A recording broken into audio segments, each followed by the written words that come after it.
Hello, everyone. Today, my guest is Stephan Watson from the Cracked Brain podcast, Cracked Brain Productions.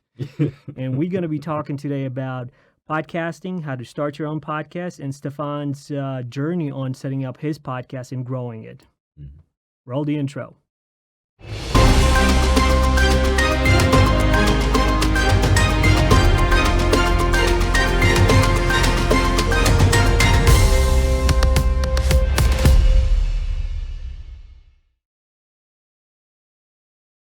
And we're on.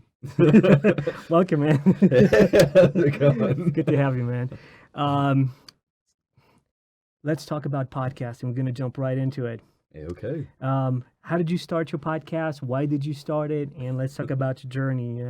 Yeah, let's see. I started podcasting, wow, maybe a little over 10 years ago, and Mhm. started just with a couple of friends. We did a podcast way back when called Three Dudes and a Mic. Uh-huh. And it was just, we had all grown up together, and we're just like, let's just talk about our days and Mhm. stuff like that. And, had a really good time with that. But that was when I was living in California. Right.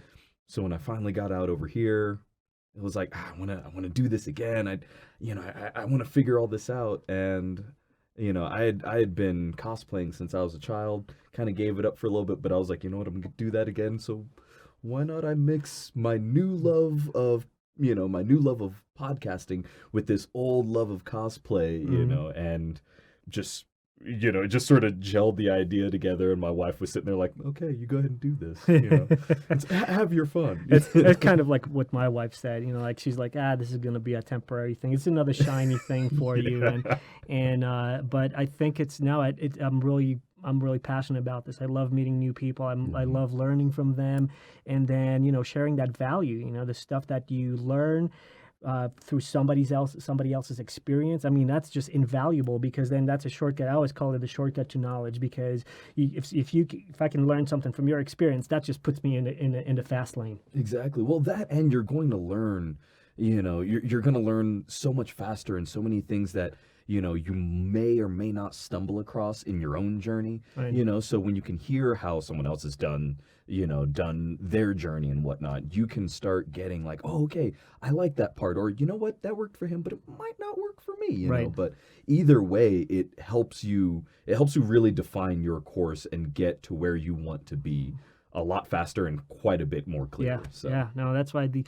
podcasts. I mean, everybody's learning from like Mhm. YouTube channels and everything, and there's a lot of podcasts. I encourage everyone to do a podcast.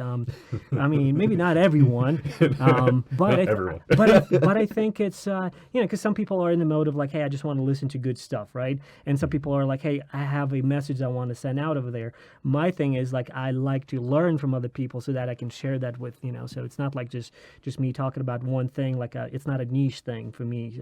My thing is talking to a lot of interesting people. That's the key. So how did the Cracked Brain? And I love the logo. How did that The start? logo, Yeah, right. yeah. Let's get a close up. Yeah. And so how did that start?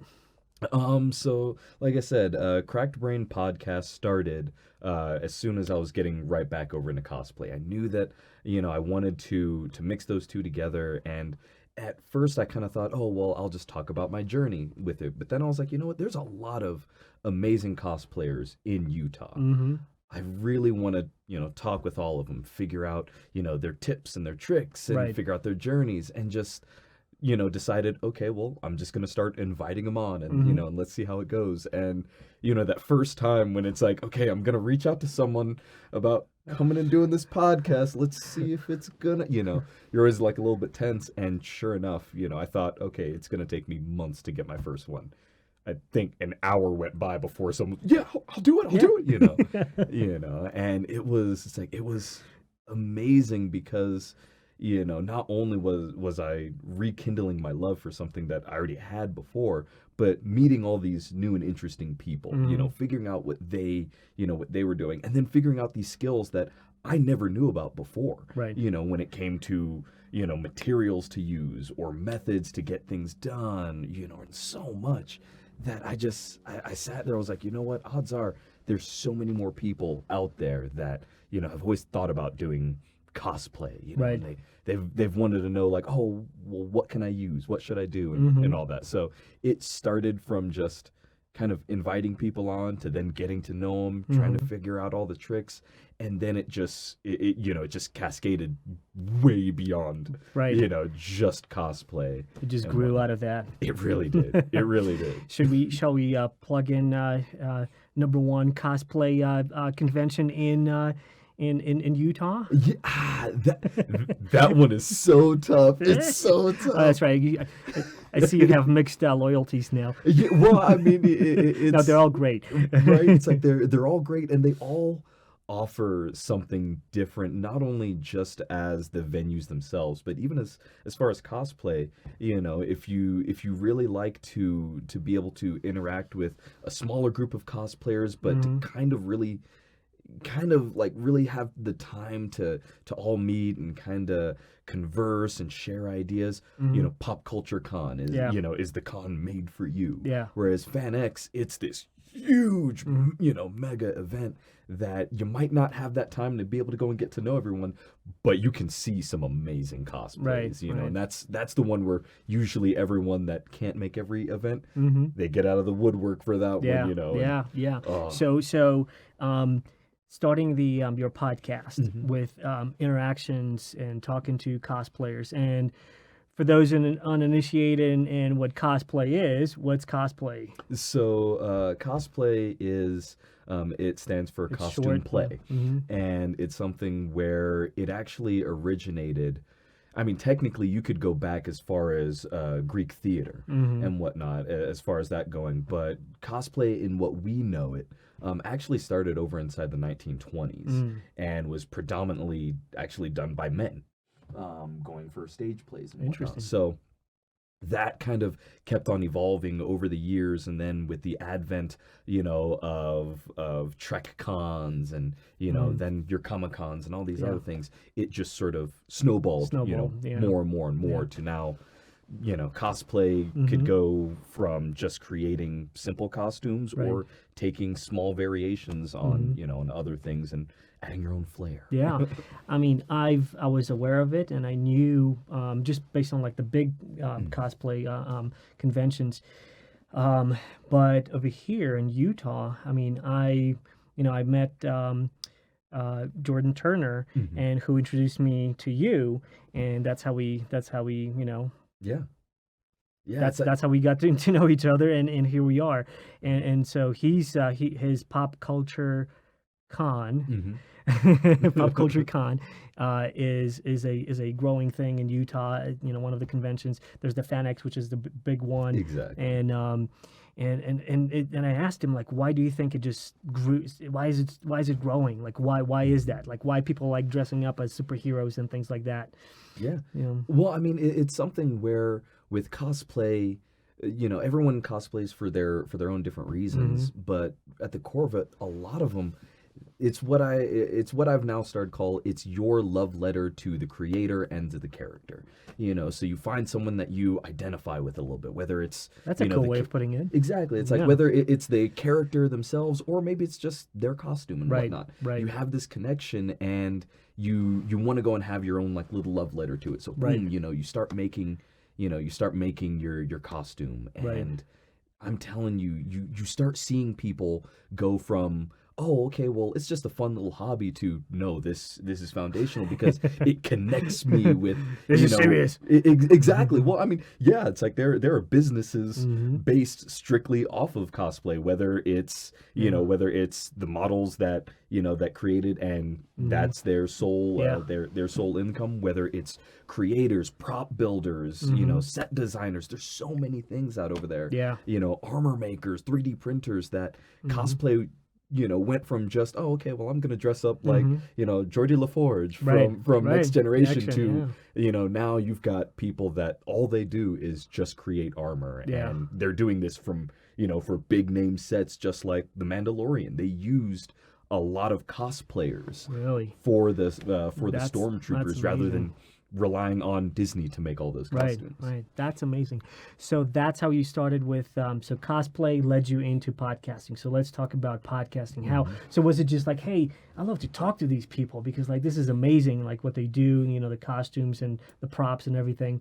Is that what led you to start talking to them and recording and doing a podcast? A little bit. I've always been a naturally curious person. So for me, it's something where I could sit there and, you know, talk to someone just like, tell me your life story, tell me your journey. I'm so interested, you know. So for me, I've always kind of had that little bit where I've always wanted to kind of figure out, you know, what it is that people like to do with anything, you know. So when it came to podcasting, I was like, yeah, it just sort of made sense that I was going to start this journey. Let me talk with the ones that have already been doing it. And, you know, lo and behold, all of a sudden, wow, I think 165 or 167 episodes later, it's like, I know these wealth of cosplayers. They've taught me so much. They've helped me improve my cosplay. And it's been able to take me to some very interesting and very amazing places as well. So, so when you do cosplay, what's your costume? So my most notable is actually a character based off of a web series called Red versus Blue, but the character is called Lavernius Tucker, and he's based from the Halo franchise. So you know, it's a big suit of armor, you know, and whatnot, and you know that's one where I don't bring it out that often because I used a method called Pepakura, which is taking cardstock, then fiberglassing it, and then you're putting Bondo over it. So my armor weighs right around 55 pounds. Oh, wow. So it's like real armor. It really is, and it's something solid. It's like it's incredibly solid. And if I really wanted to, I could make it bulletproof. But again, you know, just got to interweave some Kevlar there, and you're good to go. Oh, yeah. Well, it's like when you're walking around Austin, Texas, where I took it, it's like, this is already 109 degrees. I've got 55 pounds of armor on me. I'm walking around just like, how are you guys doing? You know, so. Isn't it funny that because people recognize it from the Halo franchise, they're like, oh, that's cool, man. Versus if you would have something that would be like indistinguishable, like, is this guy like, what's happening? Like, they'll be like maybe afraid, like, hey, is this for real? Maybe this is a real armor or something. Yeah. But like if it's a Halo or something that's recognizable, everyone's like high-fiving, like, yeah, this is awesome. I love it. I've had the full gamut as far as people, you know, recognize the exact property in the character, like, oh, you're Tucker, say the lines. You know, and I'm like, okay, I'll say the lines. And then, you know, I've been able to go and do a couple of different events for Microsoft. Really? A local, it's like a local Dave & Buster's when they were showcasing their Halo Outpost, was it Fire Team? Myself and a couple other Halo cosplayers, we went out there and we're standing there in the middle of a Dave & Buster's with our armor and with our guns and whatnot, and they're like, play the games, and we're like, kind of can. You know, but yeah, I mean, it's amazing. It's amazing to be able to go and do that. And then I've also had interactions where people didn't know what I was, didn't know anything. Right. They just see a person in sci-fi armor walking down the street and they're going, something weird has happened here today. So let's get back to the podcast. And so you said 10 years. Yes. When did you, like, when you started, like, how is it different than it is now, and we're in 2020? So when I first started podcasting, like I said, that one was started with 3 dudes and a mic. And that one, it was a lot harder to go and get the podcast out there and distributed. I mean, we used Squarespace, which technically I still use Squarespace now, but it was so hard to be able to go and find it over on then iTunes. Yeah. You know, and it was something where you had to literally go in and set up your RSS feed, and you would try for 3 weeks to make sure that every last little bit of the format was done, and inevitably it wasn't. You know, so that was difficult. And then equipment-wise, you know, now you can go and find, you know, Rode mics or, you know, some of the best condenser mics out over there. Whereas before, it was so difficult. You know, you would go to, you know, a Guitar Center or whatnot, and you would say, I need a really good microphone. And people would just look at you and go, I don't know what to tell you. I can't find you anything, you know, let alone a mixer. So nowadays, equipment is just so much more affordable. You can buy a little switcher, you can buy a little interface for your computer, and just plug in a couple of mics, whether XLR or USB, and you're ready to go. Yeah, and it's so much more user friendly, so it's so much easier Right. for people to start a podcast Right. now and actually have it sound really, really good right out of the gate. There's so many more. There's so much more equipment and so much more benefits to go and starting now. Whereas before, like I said, it was kind of this uphill battle, but Right. if you were tenacious enough, you could get through it and you Right. could get it done. So do you think the market is getting saturated with podcasts, or would you still recommend people like, hey, I want to start a podcast? Like now there's only a million of them already out there. Like, so what do you think is? I'm the person that says that there's not enough podcasts Yeah. out there. I agree. I listen to probably somewhere close to about 25 regular podcasts now, and I just put them on through the day. Some I'm actively listening to, other ones, I step back with, and it's something where just because someone wants to go and do, a let's say a find your own murderer podcast or like crime scene investigation or whatever have you, that podcast is going to be unique because it's that person's voice. Right. Even if they're mimicking someone else, Yeah. it's going to be that person's voice, and you never know what's going to happen. So I tell more people, go out there, start your own podcast if Yeah. you really, really want to, and have fun with it. Make it your own rather than trying to only be what someone else put out there. I totally agree with that. It's your chance to be you. You be you and do that. Don't try to be someone else. I mean, I admire other podcasters, and I said on the show over here before that I'm really inspired by Joe Rogan's podcast, but not necessarily how he conducts it, or I mean, not how he he's a talented actor and a celebrity, but I think it's the long format that really does it for me, because it's a platform where people, your guests, can be who they are. It's a platform that allows people to talk for an hour or two or three. If it's interesting, we can talk about it, and there's value in it because people can just get that value from the guests, and they're not squeezed into these sound bites of, oh yeah, you got 15 minutes and here's do your whole presentation, and then your guest gets into this mode of just like delivering this polished, This persona, robotic monotone. this persona. I mean, they can flourish it, but like it's this compressed thing, and you don't really get to know that person. And and through these podcasts, we have an opportunity to really dive into like who are you? Why did you do certain things? What did you learn? And you have the time to do that, and that is the value that people get out of these podcasts. Exactly. Well, I mean, there's so many, just like you're bringing up Joe Rogan, who actually does these long form 3-hour podcasts. There are times where, even after 3 hours, you're still sitting there going like, I could go for another 5. I could listen to this is back to back. Do another episode. Exactly. And he does bring some of those guests back, and they continue on. It's amazing. It's great, and it's one of those where everyone has their own different format. Some people choose to only go an hour. Some people choose to go and do long format, but the quintessential core is always going to be if it's interesting. As a podcaster, you'll know if it's interesting if you're interested while you're sitting there. If all of a sudden you're getting your head farther back and you're losing it, then your audience isn't going to be interested. That's too, right. That's right. That's right. No, I I'm with you on that. It's and that's why, like, when we talked originally, I was like, oh my goodness, we could talk for hours, and this would be so great, because like I love to learn, and you've already blazed through the trails that I'm just starting on. So let's talk about podcasting some more. So we got the gear. You can start with minimal stuff. So different formats. You be you is a key. Be authentic. Be yourself. Right. To deliver what because you're gonna find your own tribe, people that kind of like the way you deliver things. Right. And that's kind of like what I subscribe to. What else? What are like if you could step back into a time machine right now, and the lessons learned that you've learned on mistakes that you've made. What would be like the kind of, I don't know, give me a couple of that are so like memorable. 3 things that you'd be like, oh, if I could do that, I could go back in time. I would fix that, or I would do it differently, or one of the things I'd probably do first is when doing Cracked Brain podcasts.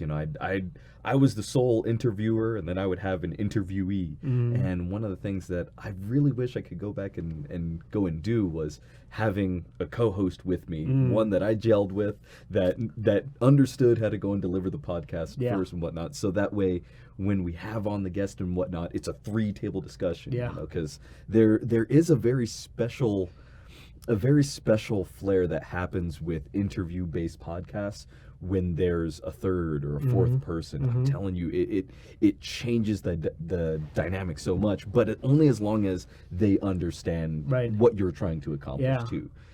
So I would definitely go and say that.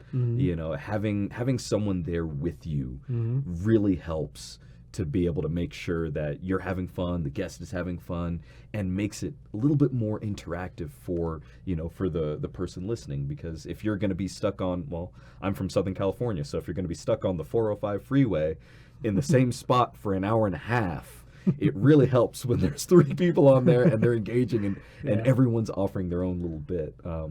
So that number one. Like that, I would definitely say having a good partner if you can. Another thing that I would definitely say is be fearless.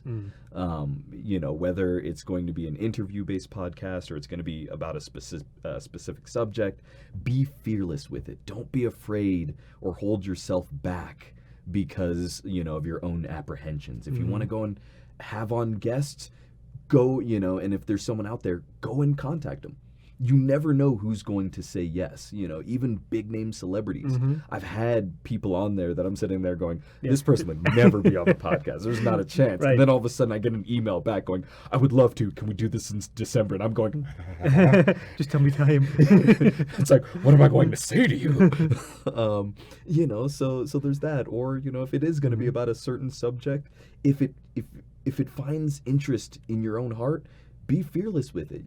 Do your research and then put it out there. And just like we were saying before, you're going to find your audience. Your audience knows when you're holding yourself back or when you're being fake. Right. But when they know that you're taking chances and and you're trying to give them the best by making sure that you're being the best yourself, I'm telling you, you just start forming this sort of interconnected audience and this bond that isn't natural for a few podcasts out there.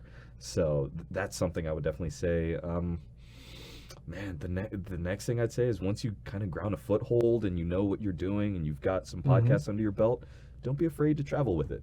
That's take it on the road. Yeah, take it on the road. It's been something where this last year we've over at Cracked Brain, we've been doing that more and more, taking our podcast to different events and different conventions and whatnot. And when we're sitting there going, no one knows us, no one's going to show up to this thing, all of a sudden you just start seeing people trickle in and you're like, okay. And then by the end of it, we're sitting there with what we thought was only going to be 5 people and we've got 125 people and they're all laughing and losing their mind. And we're all like, all right, we did some good work today. We're crushing it.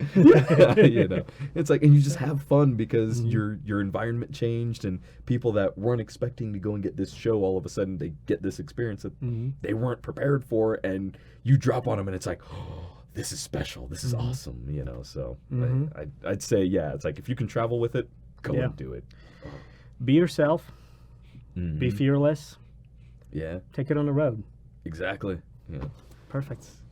I love it. There you go. Taking it on the road just takes you out of your sort of like maybe comfort level just a little bit, right? Because you're like we're recording in my little studio over here, and so like we got certain things under control, right? Like we know how the lighting is gonna look, we know how the sound is gonna go, but when you're out there, like you never know what's gonna happen. Someone's gonna pop in, and you never know who you're gonna interview, right? Because it might be just like on a spot, like, hey, I'm from Crack Brain. Do you want to talk? Like, yeah, sure. It's Spontaneous. It's like it's spontaneous, and just like you were saying, you never know what can happen. There was a show that we did over at Level Up Expo in Las Vegas last year that we're up there, we're kind of doing our show and we're doing our thing, and all of a sudden I noticed over inside the back some kids all of a sudden started, they had lightsabers and they're sitting there playing over inside the back, so we're up on stage trying to be funny and trying to do our thing, and then you've got these 4 kids over in the back, and eventually I'm just sitting there kind of getting little bit more frustrated. I'm like, hey, what are you guys doing? And then all of a sudden they're like, we're playing and whatnot because this is fun for us. And all of a sudden I just got off stage and was like, give me that. And then we just start playing there too. And I'm just like, here, this is how you do it. This is how Finn does it the right, you know.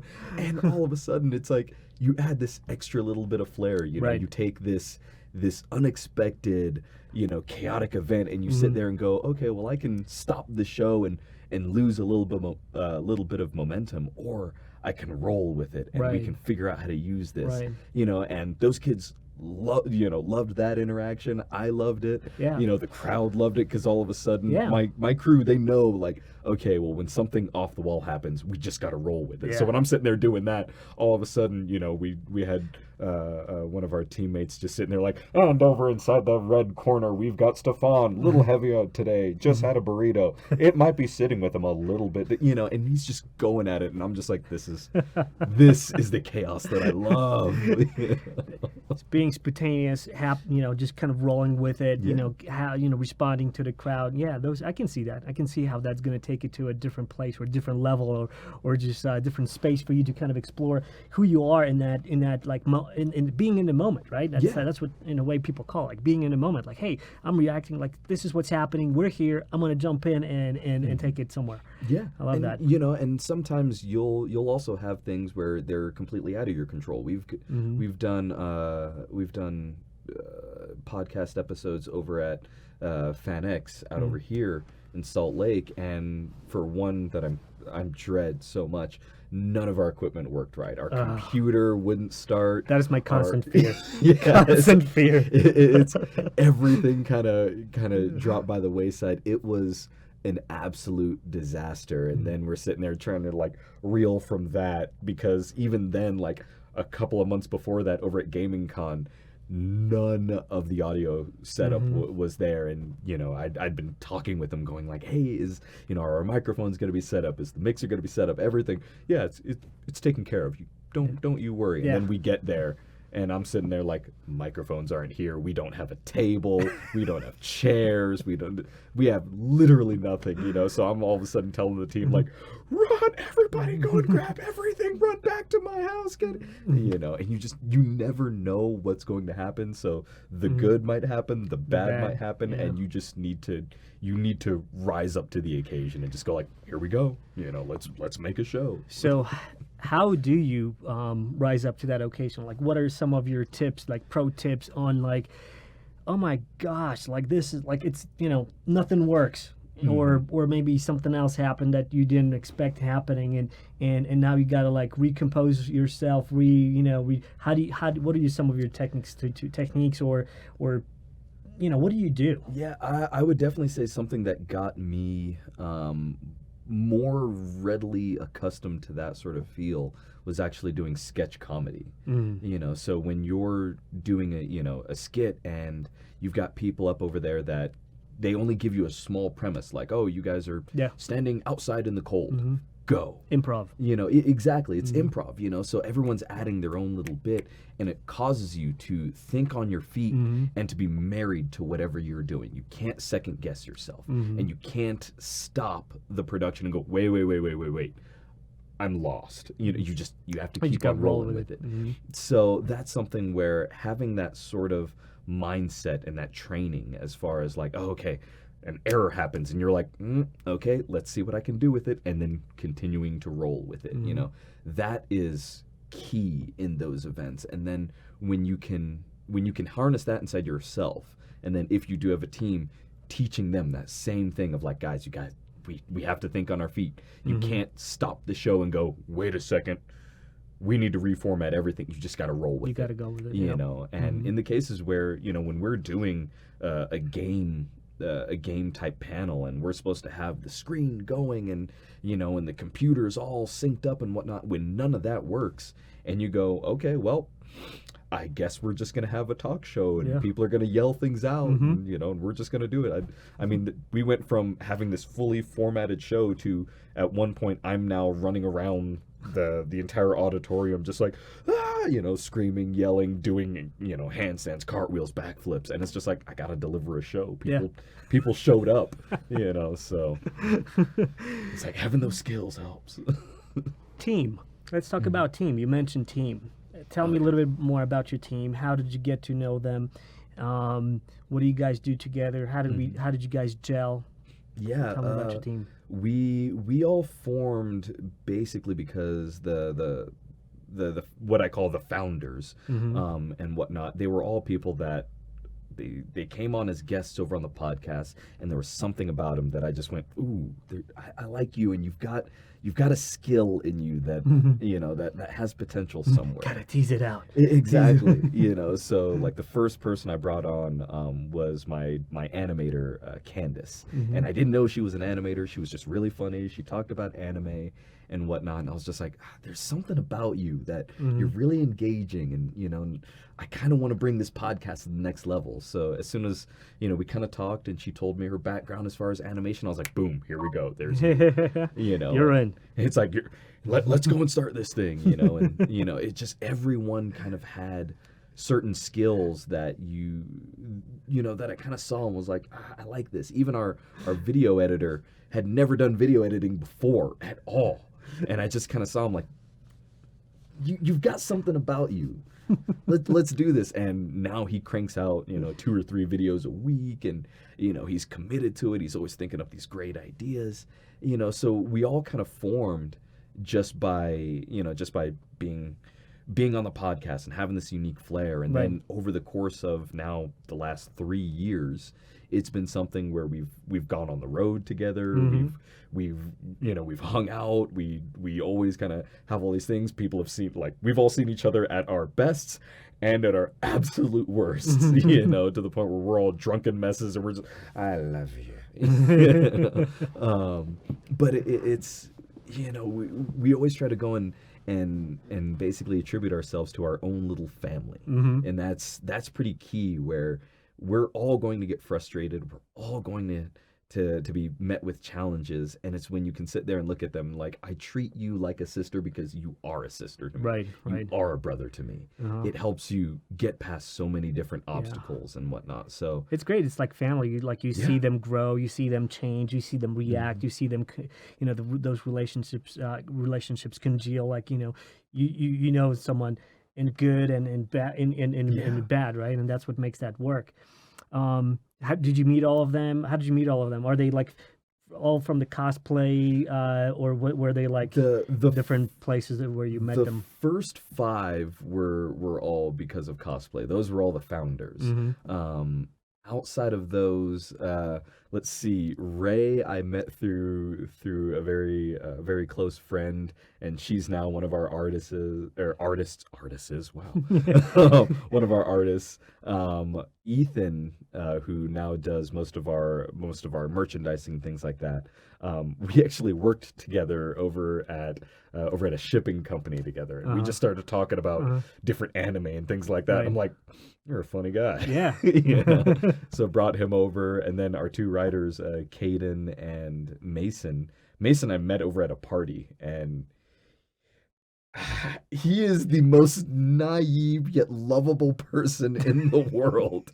And we all just brought him on. Send him some love, man. Send him some love. Yeah, Mason is a very interesting kind of person, whatnot, because he'll think up these things, or he'll say these things that everyone looks at and goes like, what?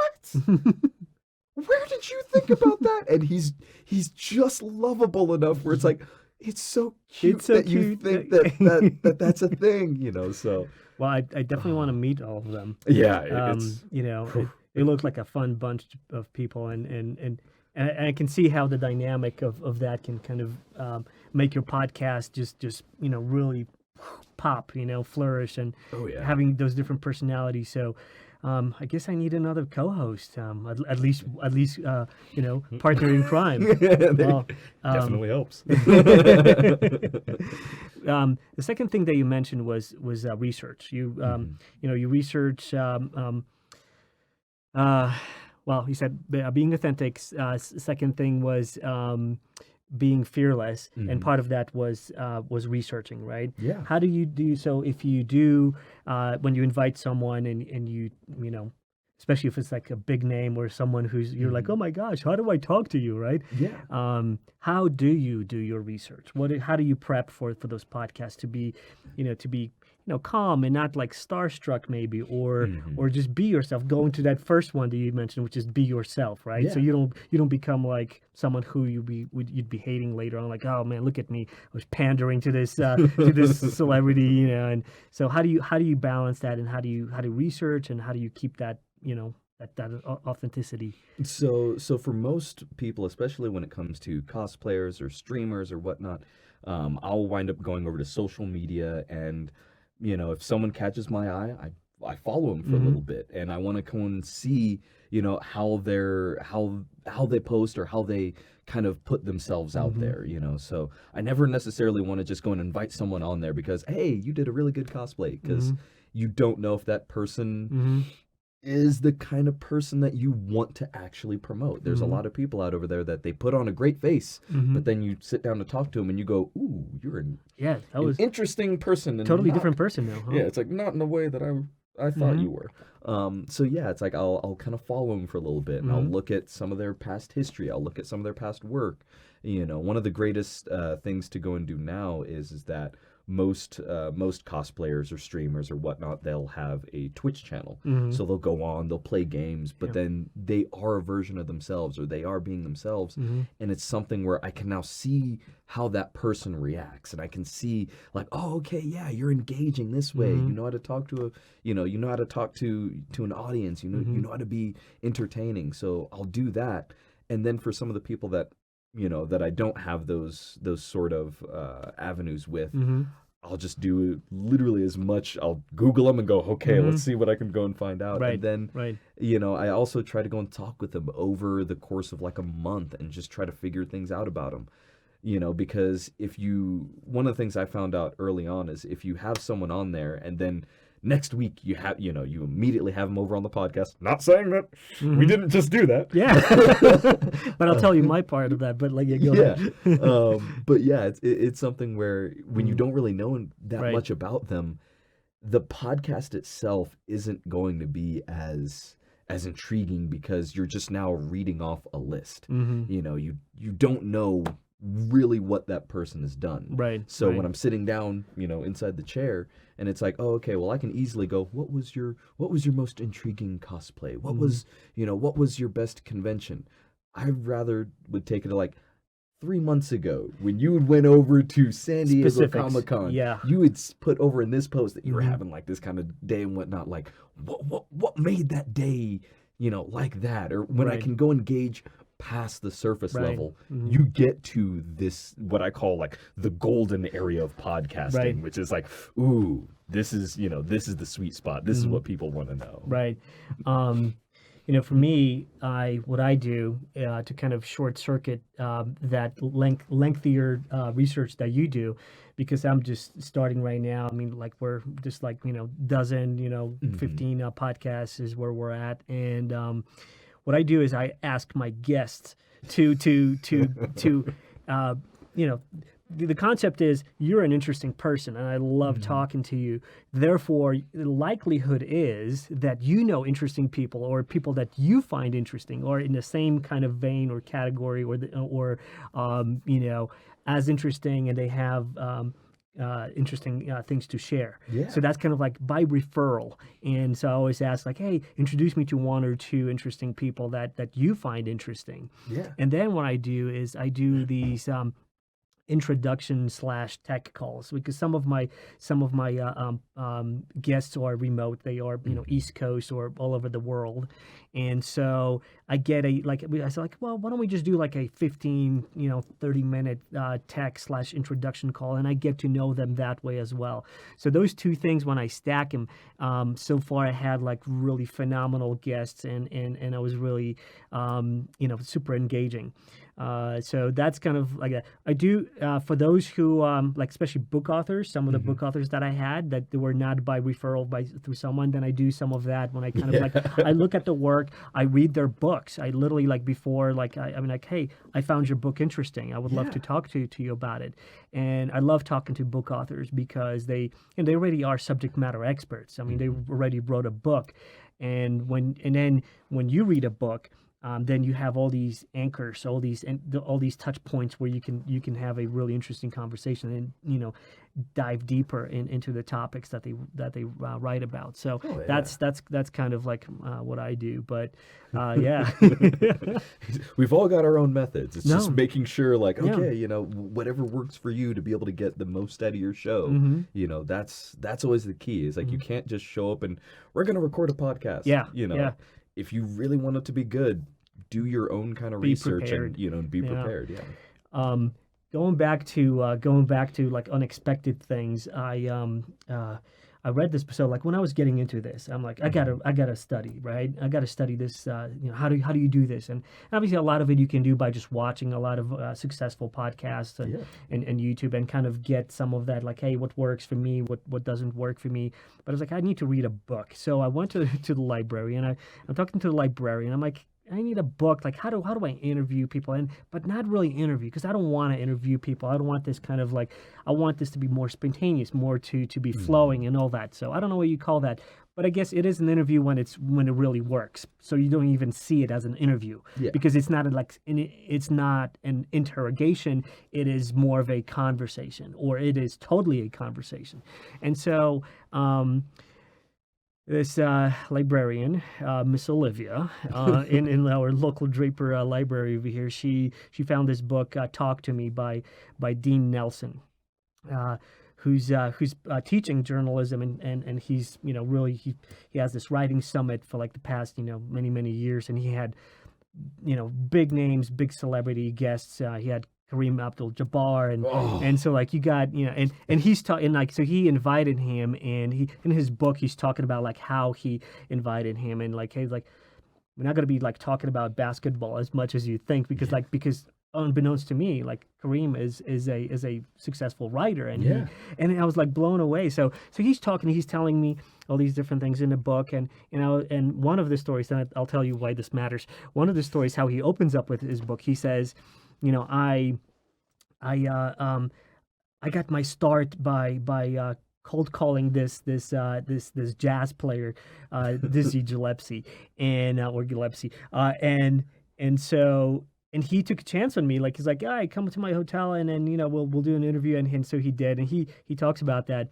And so when I contacted Dean, because I emailed him, and I said, like, look, and I hope you're watching this, Dean, by the way, because so basically taking his advice in his book, I literally researched like what Dean, how Dean did things, and how he grew in his career as a journalist, as an interviewer.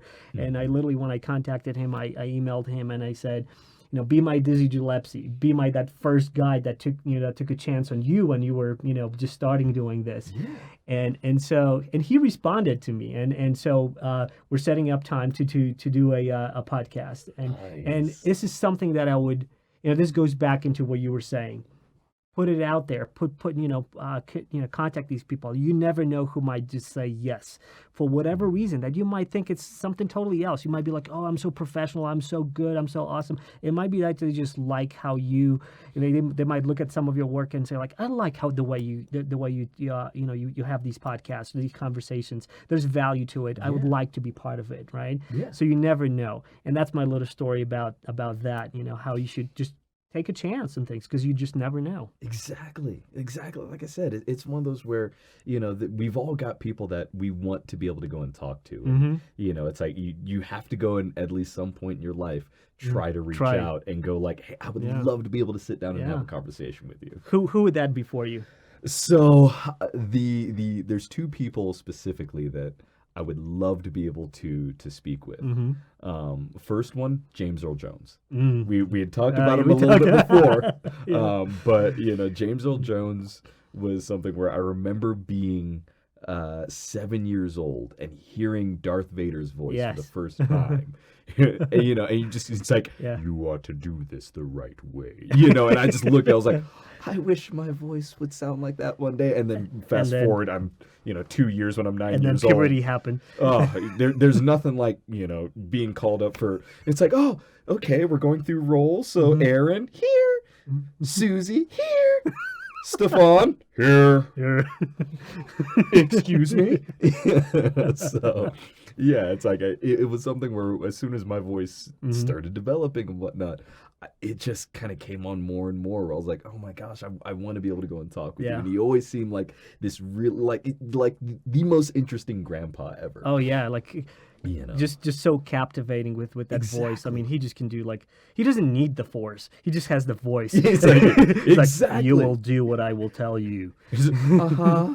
You know, so yeah, I mean it's something where I've always wanted to go and meet James Earl Jones, Hmm. and it's something where I actually haven't seen too many podcasts or Hmm. interviews actually with him, you know. Yeah. So I'm sitting there going like that's on my list over at some point, especially now that I'm burgeoning my way into voice acting. It's like Yeah.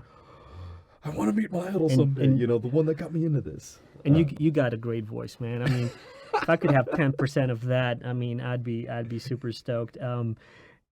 And maybe you're gonna give me some voice lessons, Yeah, it's how to project from like it's it's right all from the chest. it's in the chest. Yeah, it's like so many people they speak from their nose or Hmm. from the very like top of their throat, but Yeah, you know, if you want to be able to go and hit those notes, it's got to be from down in here, yeah. you know. So, you know, and especially for different anime and different things, Hmm. I always wind up getting cast as like an orc or, you know, a knight captain. I'm going to talk to you and you're going to listen to me, you know, and then people meet me and they're expecting someone 7 foot tall and there's me like, how you doing? Well, you definitely have a bright career in voice acting ahead of you. With your voice, hold on, with your voice, you definitely can do anything you want. There you There it go. is. That was 10%. That was only 10%, guys.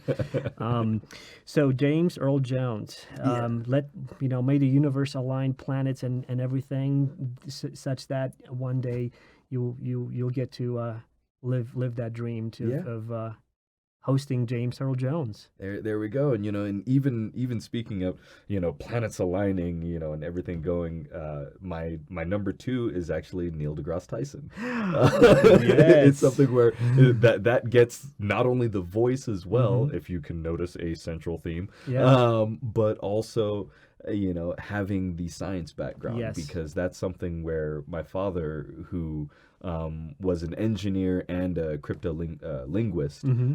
for the Air Force, got me interested in science Hmm. when I was about like 5 years old. Just by he would go and bring home a radio, and then he would just go like, "Oh, okay, you know, take it apart." So there I am taking it apart, and then he would go, "Okay, great, put it back Put together, it and back it better together. work."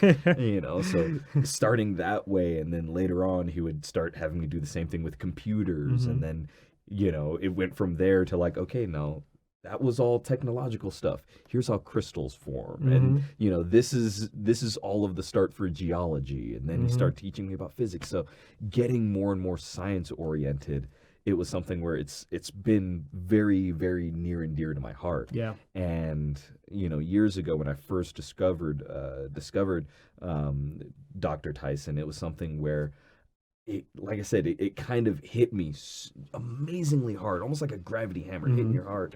That it was just like, you have this captivating voice, you know, you have this exemplary, you know, astrophysicist, and Hmm. then you know when he did the show Cosmos, Hmm. that was something where it literally opened my eyes Yeah. to so much Yeah. more. So that was something where you know, I've actually seen him from afar over in New York once, and was just like, oh, there he is. I can never talk to him, you know. And I'm like, Did you go to Hayden's planetarium in New York? I didn't Yeah. have the time. I was like, I wanted to so much, but like I just didn't have Yeah. the time to be able to go and Yeah. get over there. 'Cause, yeah, my understanding is that's what he Mhm. originally ran, and I've been to Hayden's planetarium several times, and it's unbelievable structure, unbelievable presentation to stellar. You know, when they show you the cosmos as Yep. we know it, and it's just like opens, like it's just unbelievable how it just opens up your mind to things. But Mhm. Dr. Neil deGrasse Tyson, the way he makes that fun, like when he talks Oh about those things, that's what makes it awesome, because he makes it captivating, right? He makes it such that you're like, you're listening to the voice, right? That he has a wonderful voice, but also the way he delivers it, he makes it interesting. yeah. And he actually, if I'm not mistaken, he was a little bit of a protege of oh my goodness. Who made Cosmos before? Like there was That was. we're gonna come to it together. It was Ooh, I'm just now forgetting his name, and I hear it every week. I swear I will remember. Zach. Do you know who we're talking about? Oh, He was an astrophysicist. yeah. And he had a show in In like the- the yeah, the 70s. in the 70s. Yeah, yeah. Oh Um, man. I know I'm gonna remember as all soon as right. this podcast is done. It's gonna be like we're gonna be on a different topic, and it's gonna be like, yay, Carl Sagan. That's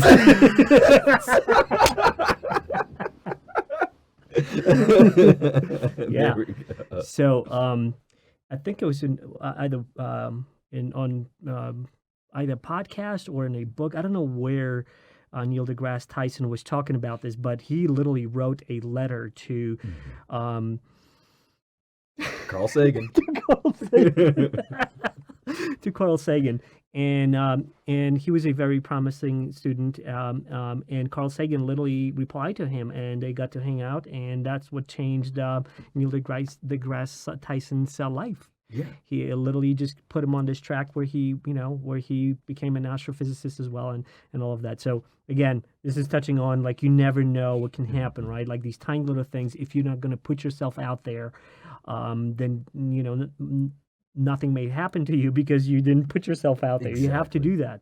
Exactly. It's like the universe will only Mhm. be able to let you shine if you put yourself out Yeah. over there and stop holding yourself Yeah. back. So. And that goes back to that, being authentic, being yourself, being, because it feels natural when you're yourself. But we have these layers of, oh, I need to be this, I need to project that in order to be, whether socially acceptable or group accepted by certain groups or what have you. And that's something that's it's in my opinion it's just short-sighted, because then you're like, even if you make it over there, like you fake it until you make it. At some point, you're like, this is not me. I don't want to be doing this. I'm like miserable right now. I achieved what I thought I wanted, and now I'm miserable because it really isn't, because I am not me. I am not myself, and people know me for someone else. So like, be true to yourself, be authentic, right? Yeah, yeah. It's like that's pretty key. And for 2 years, I actually tried doing stand-up comedy, and it's something where there's so many people when you go to an open mic that they're trying to be another comedian. Right. They're trying to be someone that's already out there rather than just being themselves. And it's something where there's pretty much every topic available that people have, comics have talked about, but they haven't heard it over inside your voice. So the ones that are always sitting there, they're trying, you'll sit there and you'll be in the audience and you go like, I know you're funny, but this isn't funny because you're not being you. Yeah. Or that story, you need to find the you part of that story. Yeah. Because it is funny, but it would be funnier if it's actually you telling the story, not Joe Rogan Right. telling the story through your voice. Exactly. So it's I totally agree with that.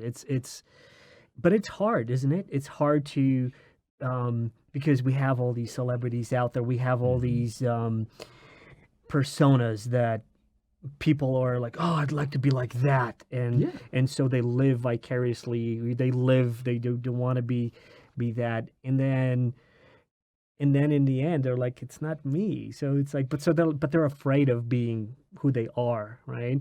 I mean, I'm a little bit longer in the tooth right now, so like I'm at that stage in my life where I think I've arrived to that point. I've arrived when like, I don't care. I'm just me. Take it or leave it. You like it or you don't like it. And I think that kind of is going to carry through any kind of podcast. That's what people connect to, because they are like, hey, I like what you're saying. I like the way you're saying it. There is a vibe. There is that chemistry. Yeah, it's like it's something where without you being who you truly are, no one is going to be able to, they're not going to be able to know the real you. So thus, any sort of success you might gain from that really isn't yours. Yeah. And all you're doing is you're looking at someone else that got there, and you're going like, okay, well, if I follow literally in their steps, I'll get there too. And one of the things that I've noticed myself personally is that the most successful people are themselves. They're not like they might have the roadmap of someone else, but they're not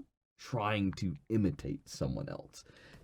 So if you're looking over at someone in whatever field and going like, man, I want to be able to be as successful as them, you can be.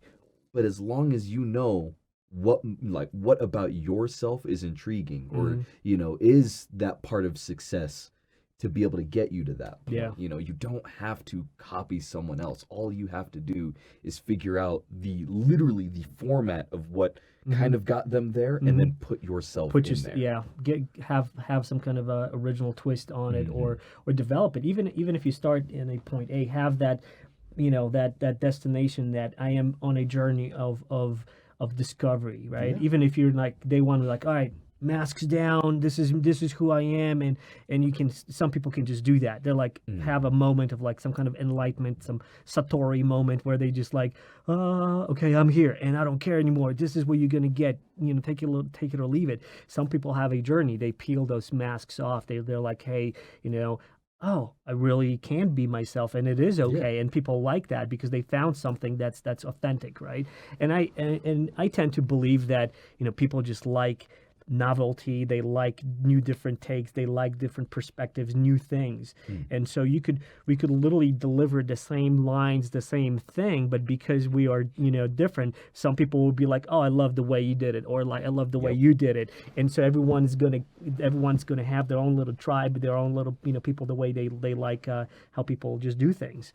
And so that just creates an infinite, opportunities for you. And you don't have to be like, oh, well, this was already done. Yeah, just do your thing and have people discover you and like that. Yeah, it's like that. That's one of the reasons why, no matter what kind of artist is out over there, you can paint. Everything has basically been painted. Every story has been told. Everything has been done. The only difference is you haven't done it. So, it's something where people are out there and they want to be able to see your perspective on something. They want to hear it. They want to, they want to feel it. Whatever it is, it's something where you just have to recognize it out over there and then start creating your own little bit of whatever you're planning on creating. This reminds me of Joseph Campbell's The Hero with Thousand Faces. He was talking about, and George Lucas was his one of his students. He's considered the grandfather of mythology, and he's talking about how all these different stories that we hear from like different places on the planet have like this same underpinning of the hero's journey going from here to here. Like, and you can see that, you can map that out beat by beat in like Star Wars, where he followed that whole thing, how the original Luke Skywalker was going through this and that, and so it's a lot of same stories just told differently, right? And it's just a fresh take on how you can tell the same or similar story, and you make it fresh, you make it new, you make it interesting, and people will resonate with it. Right. And it's like this is actually kind of a weird little thing about me, but like I'm one of those people where you can spoil a movie for me all day long, and to me it's never gonna matter, because I've noticed that from, for the longest time, where yes, the stories have been retold over and over and over and over again. The only difference is the perspective, So when someone tells me, hey, did you hear this about this last movie? This happened, this happened, this happened, this happened. I'm like, great. But there's a videographer over there that has put his life into it, and the editor too, and they framed it in a way that even though you're describing exactly what just happened, I don't know what they actually did, so you're never really going to be able to spoil a movie for me, or you're never going to be able to spoil a book for me, because oftentimes, you're going to tell me the climax, but you didn't tell me the A and the B. You didn't tell me how it got there. And then how your brain is going to actually imagine what that is, especially when you read a book. That's why books are so powerful, because like it's just words, but then your brain, in your context of your own life experiences, just creating this new world, and it's like, oh yeah, you imagine that way, and I imagined it totally differently because of our life experiences. Wow. So Tell me about some of the topics on Cracked Brain, podcast, and how you guys came about. Some of the topics that you guys were talking about. Like, what is the creative process behind that? For those who are like starting their own podcast and they're like, well, probably one of the biggest questions is like, what the heck are we going to be talking about? Yeah.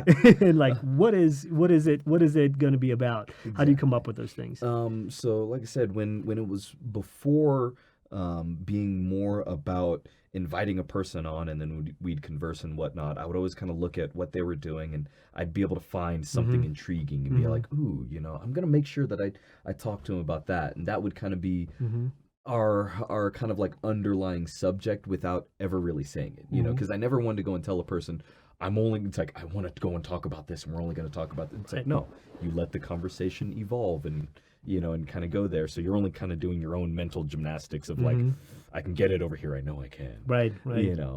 So that research was key. And now that Cracked Brain Podcast is a little bit more about my team and then the productions that we make, I'll wind up sending out an email and going, guys, what do we want to talk about? Do we want to talk about the last video that just showed up over on our YouTube channel? Do we want to talk about news events that just occurred? Does someone have some life stories that they want to go and talk about? So it's something where now the research isn't so much about, trying to look out over on social media about who's interesting.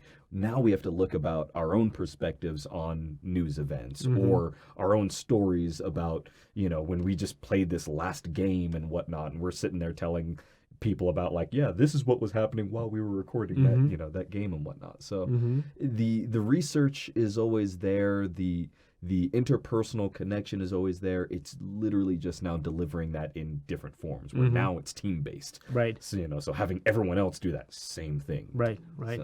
So. How is the team, do you guys meet? Do you guys like meet in one place to kind of brainstorm that out? Is that how you typically do it? Or do you guys kind of like just text and do like everything virtually? Like, so I'm like, yeah, I'm cooking right now, but that's a great idea. I love the take on, Yep, that's, we kind of do a little bit of both, where most of our interaction about what we're going to talk about on the podcast or what games we're going to be playing, all of that usually happens over our own like little personal chats, whether it's text or Facebook, or we even have a Discord channel and we've got our own special one that is only set for us. We're like, we'll sit there and we'll start throwing around funny memes or stupid stories. Maybe we're going to talk about this. So we'll do that. But then at the same time, about every 2 weeks, we'll wind up all meeting over at my house, and that's when we start playing games, and we'll all hang out for a little bit. During the summer, we have what we call post-podcast swims, which is right after a podcast is done and we're trying to relax, we go over to the pool and over to the hot tub, and we just sort of have a good time. And naturally, that just starts fostering like, ooh, I forgot to go and talk about this over on this last episode. I'm going to remember it for next week, or even stuff will happen over at the pool and we're like, we're talking about that next week, So, the biggest thing is always just constant communication. If the entire week has gone by and we haven't talked to each other, odds are the next episode that we do is gonna stink bad. But when we're constantly talking with each other and constantly laughing and giggling and whatnot, the next episode we do, odds are it just resonates with right. people. Right. It's like, I think it's kind of like planting those little seeds, because you all kind of riff off of each other and you're like, oh, I love that. And then kind of like those are already seeds that are kind of germinating in your brain. And then when you have the podcast, they just explode, sprout, and you have a flower. And you got something to talk about. It's like that's pretty key. And like, even when we do our gaming videos, we're now we do what's called Let's Play style videos. So we'll be playing a game and then we're kind of doing our own conversations or our own commentary over playing the game. And it's something where none of that is scripted. All of it is right off the cuff and going on. So, this to a little preview that, of a video that we just recorded and now we're editing. Mason, that the lovable, naive person that he is, he thought that he had made up a word and was like, oh yeah, bullywonk and whatnot. He's like, that's bullywonk, and da, da, da. And all of us kind of looked at each other, in real life and going like, what did he just say? Okay, so while they're sitting there doing the video, I wasn't in the video, but I'm just sitting there inside the in the room, and I'm like, what you thought that word actually, like what you thought it meant and what it actually means, two completely different things. Be very careful. Very careful. It was, we let him have it, and that is even evolved into its own separate production that we're now creating. But who knows where that's going to lead you? And I think that's part of that creative process. Oh, yeah. And I love when that happens, because it's like that moment in when you're gaming, when you're playing a game and you're in that state of flow, when like something new is happening. It's challenging, but it's not boring. You're in that sweet spot, and it's kind of like when creative process happens collaboratively, and you feel like, oh man, I'm riffing off of this guy, and my team is, like you feel that dynamic, and it's a special place, and I love it, because I was in a couple of those during my life, and I always cherish this moment, because it's like, oh man, that was a moment, right? We were all in the zone. Yeah, and it's actually really, really cool with what the audience actually, what they actually kind of cling on to, because there's a lot of instances where we're in the flow, we're sitting there, we're kind of messing around back and forth, and then we're like, that was awesome, and then all of a sudden the video come out and the comments start hitting. We're like, they're commenting on this completely thing that this other thing that we thought was trash, and we just wanted to throw it away, but it resonated with however many of them and whatnot. We've had so many occasions where now we create like shirts and stickers based off of things that resonate with the audience, and we're like, that was a throwaway comment that literally went nowhere, but for some reason it sparked with them, and we're like, okay. Sure. You never know, right? That's the beauty of it. How do you interact with your audience? Is it like comments after you post? Do you and let's get into like some technical stuff. So like you host your podcast on where do you, and what provider do you use to host your podcast? And tell me a little bit more about like why you guys are with them, and if you don't like it, what do you like about it, what you don't like about it, and how do you interact with the audience? Yeah, through that platform. So as I said before, when I first got started over into podcasting, we ran it through Squarespace, and they have an integration tool that goes straight over with Apple Podcasts, and they make it very easy to house your podcast. And until very recently, that's where it was. We posted it, we redistributed it to Google Play and to Stitcher and to all these other places, but it always was homed right there on the Squarespace website that we created, which is thecrackedbrain.com. So the file was literally sitting on Squarespace servers. Yeah, exactly. And it wasn't until maybe about 3 months ago that we decided, like, okay, we had really cultivated a great listenership based through Squarespace and through these different avenues as far as Apple Podcasts and things like that. But we started noticing that there were other people in other countries that just had the hardest time accessing through Apple Podcasts and through our website specifically. So we decided, okay, well, let's do some research and let's figure out how we can get it out to them, because people had sent us emails of just like, I heard this because of because of a friend showing me over in Taiwan, and I want to listen to it, but I can't stream your episodes and I can't download. Yeah. So now we house it through, we still have it over on our website, and you can still go in and get your RSS through our website, but we also host it through Anchor. And Anchor is a very great platform because A, it's free, which is great for most starting podcasts. Yeah. But B, they redistribute it effortlessly to all the major players out there. So you're gonna be on your Google Play, you're gonna be on Apple Podcasts, you're gonna be over on Spotify, which is where most people now listen to a lot of their podcasts. So they do a lot of the great work with it, and they make it very easy to interact. Their analytics are actually very, very good. So they'll tell you, oh, well, people are listening primarily through phones, or they're listening through their desktops. Okay, great. Then they'll start going, okay, well, they're listening through Spotify, they're listening through Apple Podcasts. They break all of that down very, in a great user-friendly manner. On top of, when it comes down to people like, okay, I want to take my podcast seriously, and I want to start trying to have a little bit of a monetization and a revenue stream come through it. They make it easy to get that ball rolling by making you do your own ads.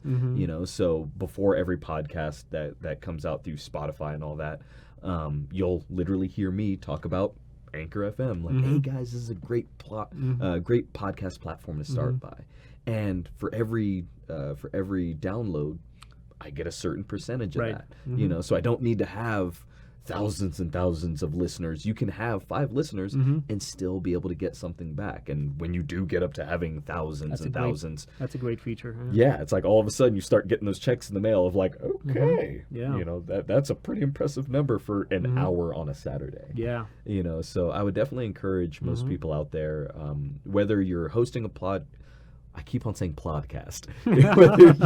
whether you're hosting a podcast over on another forum, or you know, or you're looking to get into it, especially if you're looking to start getting into podcasts, Anchor FM actually is not bad, and you can actually record them directly from your phone. From your phone, right? You know, so like if you want to take that show on the road, you know, get 2 lapel mics and a couple of lapel mics, so you can talk to people anywhere and still get good audio, and you can just podcast straight from there. What are some of the other important, you know, functionalities or features to you when you're publishing podcasts through a host provider? So as I kind of slightly touched on before, for anyone that is actually trying to take their podcast seriously, you need to look at your analytics, and you need to constantly be tracking that. And a lot of people they wind up getting in the realm of only checking their RSS numbers, their subscribers, their views, their downloads, which are all still great, and you still need to look at those for very specific reasons, because when you start listening back over to the episodes and you go like, okay, well, what was intriguing about this episode? And then you see its download rate. And then all of a sudden you look at another one and be like, what was intriguing about this one? You see its download rate. You'll start seeing these similarities between episodes of like, oh, the people on it were this way, or we were kind of talking about this sort of subject, and all of a sudden you start realizing these little trends and whatnot. So you start realizing like, if I want to have a successful podcast, boom, then I know this framework I need to sit in. But you know what I kind of focus on more of is, you know, what's interesting for your audience, because they'll also tell you they got 30 minutes into it and then dropped out. Right. You know, so if you all of a sudden get 30 minutes in and you start realizing, man, the episode was lagging right here, then you know, okay, then we can't have that happen. Or, you know, when someone's talking about this and everyone else is winding down, right, we can't have that anymore. So, you know, so use analytics to kind of constantly tweak, review how the content is consumed, and then tweak based on that. Yeah, it's like you have to go and do that, and then, you know, being able to figure out on top of that where people are listening, you know. So when you have, you know, 100 people listening over in Australia, then you start looking at it going like, okay, well, what are they listening through? Oh, they're listening through Apple Podcasts. Then you start literally looking at Apple Podcasts and going like, is that the best format for them to be able to get through? You know, and if you can find a different one specifically for, you know, for people in that region, then all of a sudden you start making it more readily available and easier to consume, and thus people want to listen to it more. You know, so it's something where when you want to take your podcast seriously, you can't just look at the things that everyone is quick to, you know, to look at, as far as, oh, well, our downloads and our subs. Yeah, there's top metrics, like how many subscribers do you have, or how many downloads. You know, it's like businesses will look at that, sponsorships will look at that, but you as the creator, you need to look at the integral parts. You need to look at when people are, you know, are dropping out of the podcast. You need to also look at different things of when you're uploading. If you're uploading on a Tuesday at 12 o'clock, and you're only noticing these low numbers, and you want to go and like, I want to boost it up, post at a different day at a different time. You know, especially when people, like, podcasts are great for commutes. So getting your podcast out, you know, first thing in the morning is perfect. You know, something that might work for you, or put it at midnight, so that way you know people will get it. Kind of even speaking on that, and what I was talking about with the countries, you start realizing if someone, you know, if people from a certain country are listening more actively than another, you gravitate towards kind of accommodating more towards them. Whereas Crack Brain Podcast, most of our podcasts are listened to in the UK. So I have our upload time. Most people think it's 5 o'clock in the morning for Utah, and I'm Yeah. like, no, it's actually based off of what time zone it is That's interesting. out over in the UK, because I'm posting on a Wednesday because I know it'll drop over there on a Thursday.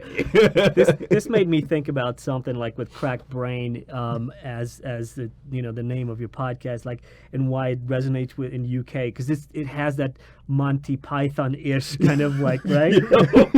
That's something that, like, our friends in Britain would in UK would gravitate, like, yeah, it's a Cracked Brain podcast. Yes, it's like the amount of times I've gotten emails and comments like, your podcast is a little out of the norm. I really like it for that. And I sit there going like, thank you. Yeah. I made it this way specifically for you and that gentleman over there too.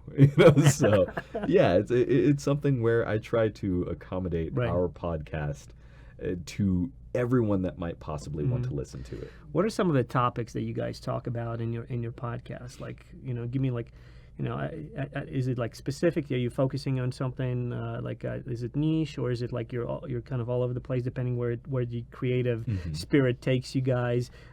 Give me some of the topics, titles of your podcast. Yeah, so I mean, typically we kind of keep it general. We keep it all over the map, and I want to always keep it open to the entire group because I want to make sure they're actively engaged, and the other thing is that different people will listen to different episodes based off of what team member I'll have over on the podcast. So when I have Carly on an episode, I know the episode is going to be chaotic at its core, and it's going to be very disheveled, but she brings her own audience that constantly listens. When I bring Brandon on, or when I bring Ray on, everyone listens because of different voices and different reasons. So I try to make sure that when we're thinking of topics, that I let them figure out what they want to go and talk about. And for the most part, there's only a couple of key rules, which is like, don't talk about this, don't talk about this, don't talk about this, but oh my goodness. Oh my goodness. Did you just step into something that I'm going to pull a thread on? See?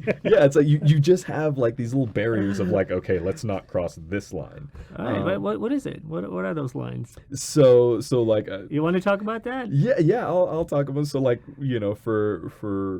for someone specifically out over on the team, and this is outing this person, and they'll probably see this, and I'll hear about it later. But one person on the team, Carly in particular, she loves talking about her birds, and I always have to tell her like, don't talk about your birds and whatnot, because she goes on for a long time about the birds, and I'm like, this is only interesting to you. It's a separate podcast. Yeah, it's like it's a separate thing and whatnot. So I'll always kind of I'll have chats before. Dial like, back. Yeah, it's like don't talk about it or whatnot. Or she'll run it past me like, do you mind if I talk about Delta? But it was this story, and I'll be like, okay, all right, you can talk about this one story, but keep it at this one. Right. So that's funny. That's funny. It's like I want to make a T-shirt for you now that has like a bird with like the like the cross, like a red cross sign, like no bird talking, like a crossed out bird or something. Like Well, no chirping about it. What's actually funny is that as much as I don't want her to go and talk about the bird, we are literally making a production that's based off of her bird. And I have to sit there and be like, okay, it's not intriguing, but what we're going to do with it, right? That's going to be intriguing. Yeah. So it's something where you realize what is taboo, to go and talk about. Like I try to go and keep politics out of the podcast, mainly just because we're a bunch of idiots, for the most part. We make YouTube videos and we're there to make you laugh. And although there is a way to go and do that with certain political circles, right, it's something where it's too easy to go a step too far. Yeah. So that's one of the things where, we all have different political leanings on the team. And I tell them, like, we can talk about this after the podcast, but while we're going on, I don't want to talk about it. I don't want to talk about anything. Is it based on experience? Like, did you have at some point did you fall into that trap of like talking about politics and then on the podcast and then kind of like afterwards like, yeah, let's not do that again, or was it like by design, like, let's just not do that? It was more for myself personally. It was more about I looked at the team and realized that for different subject topics, if they started to go on about it wasn't going to be entertaining.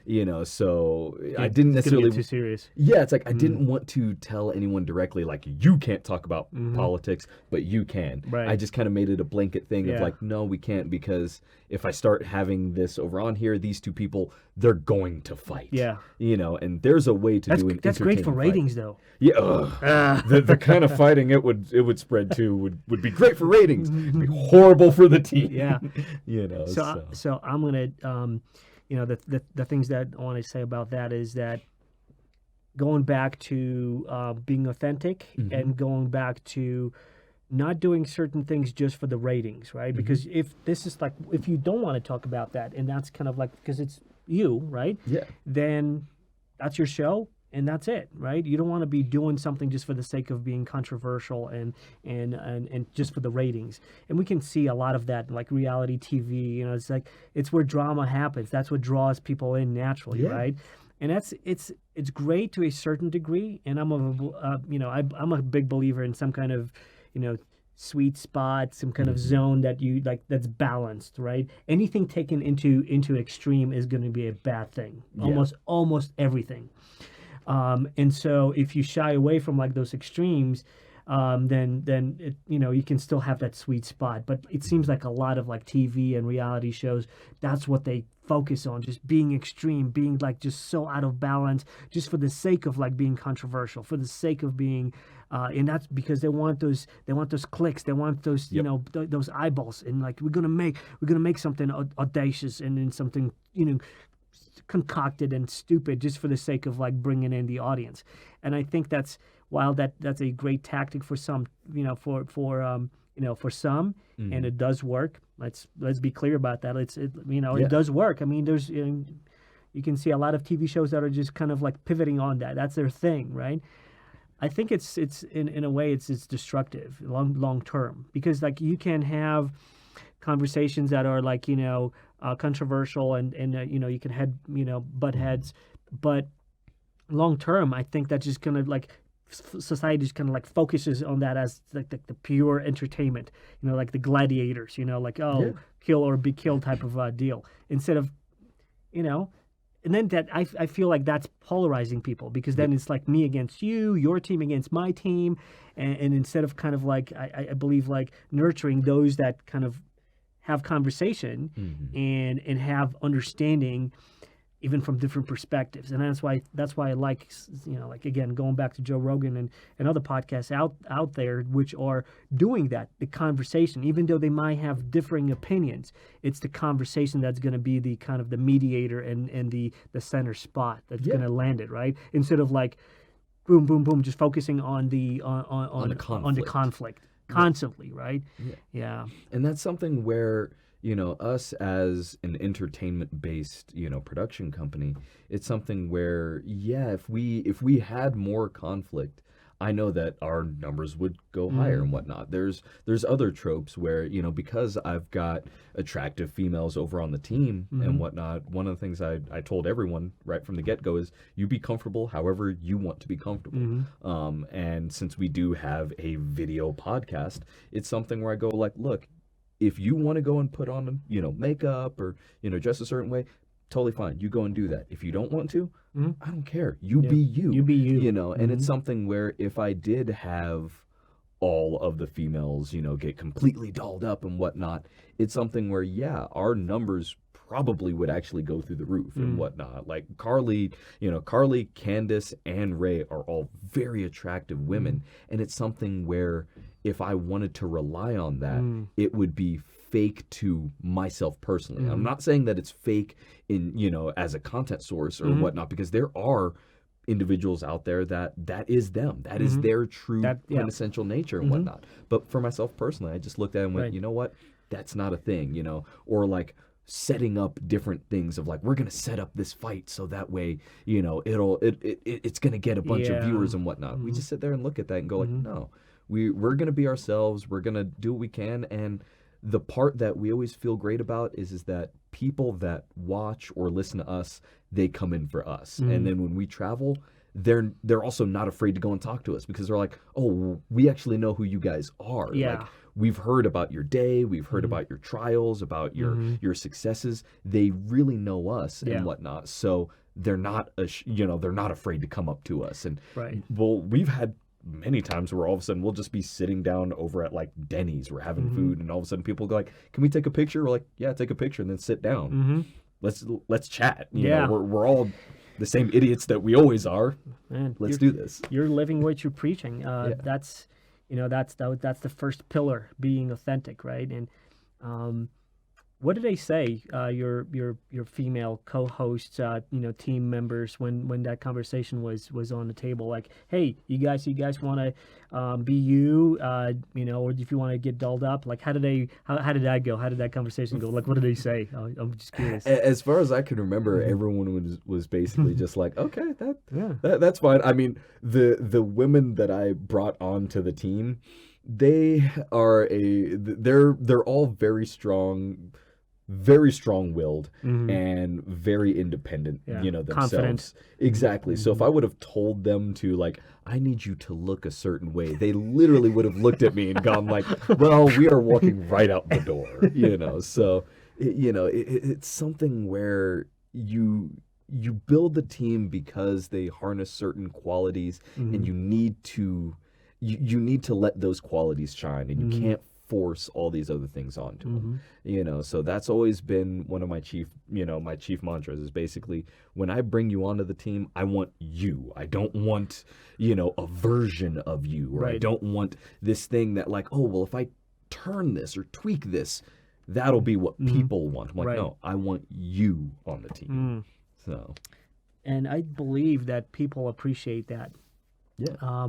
Listening to these long form podcasts, they get to know you. They see where you faked it and where you and many people say that, where in I guess in this industry, because I've heard it from several podcasters, including Joe Rogan, that it's like, you can fake it. You can have that persona for like 15, 20 minutes, maybe a little bit longer, depending on your training and what have you. But then after an hour, after 2 hours, after 3 hours, it just melts. And that's where that's where that juicy part is, because like, we want to know you. We want to know who you truly are, and not just this kind of pampered, dolled up, facade that's out there for the showing, and then you become someone else. And like almost like bipolar, in the sense of like being like, oh, here's what I am for the public, here's what I am in the private, and that kind of works maybe for like some actors, obviously, because they play roles, so they have to embody those. But like on podcasts where you kind of pivot on being authentic and being who you are, then that wouldn't play out very well over time. No, it really wouldn't. And even as far as like the kind of videos and podcasts that we go and we do, it's something where if we were going to be fake versions of ourselves, it would, A, it would get caught on immediately, and B, it would literally be a disservice to whoever decided to go and watch us. Right. Like myself and one of the team members, Brandon, all the time we wind up getting to these bickering matches over on podcasts and on videos. There's so many times where where Brandon will say something and it just immediately, in the video you can tell like I'm frazzled, I'm irritated and whatnot. And I'm like, what did you just say? And there's so many times where people go like, that was set up. You guys can't, like that can't be. I'm like, no, that's absolutely us. We fight, we bicker like brothers because we really feel that way and whatnot. But it's always something where we love each other at the same time, So when people see us out and about and whatnot, they'll sit there and be like, is that real for you guys? I'm like, give it 5 minutes. Watch, he'll say something. It's gonna get under my skin, and inevitably he'll say something, and you could just tell me, I'm like, and people are like, yeah, that's right. He actually does get irritated. I'm like, yeah, I do.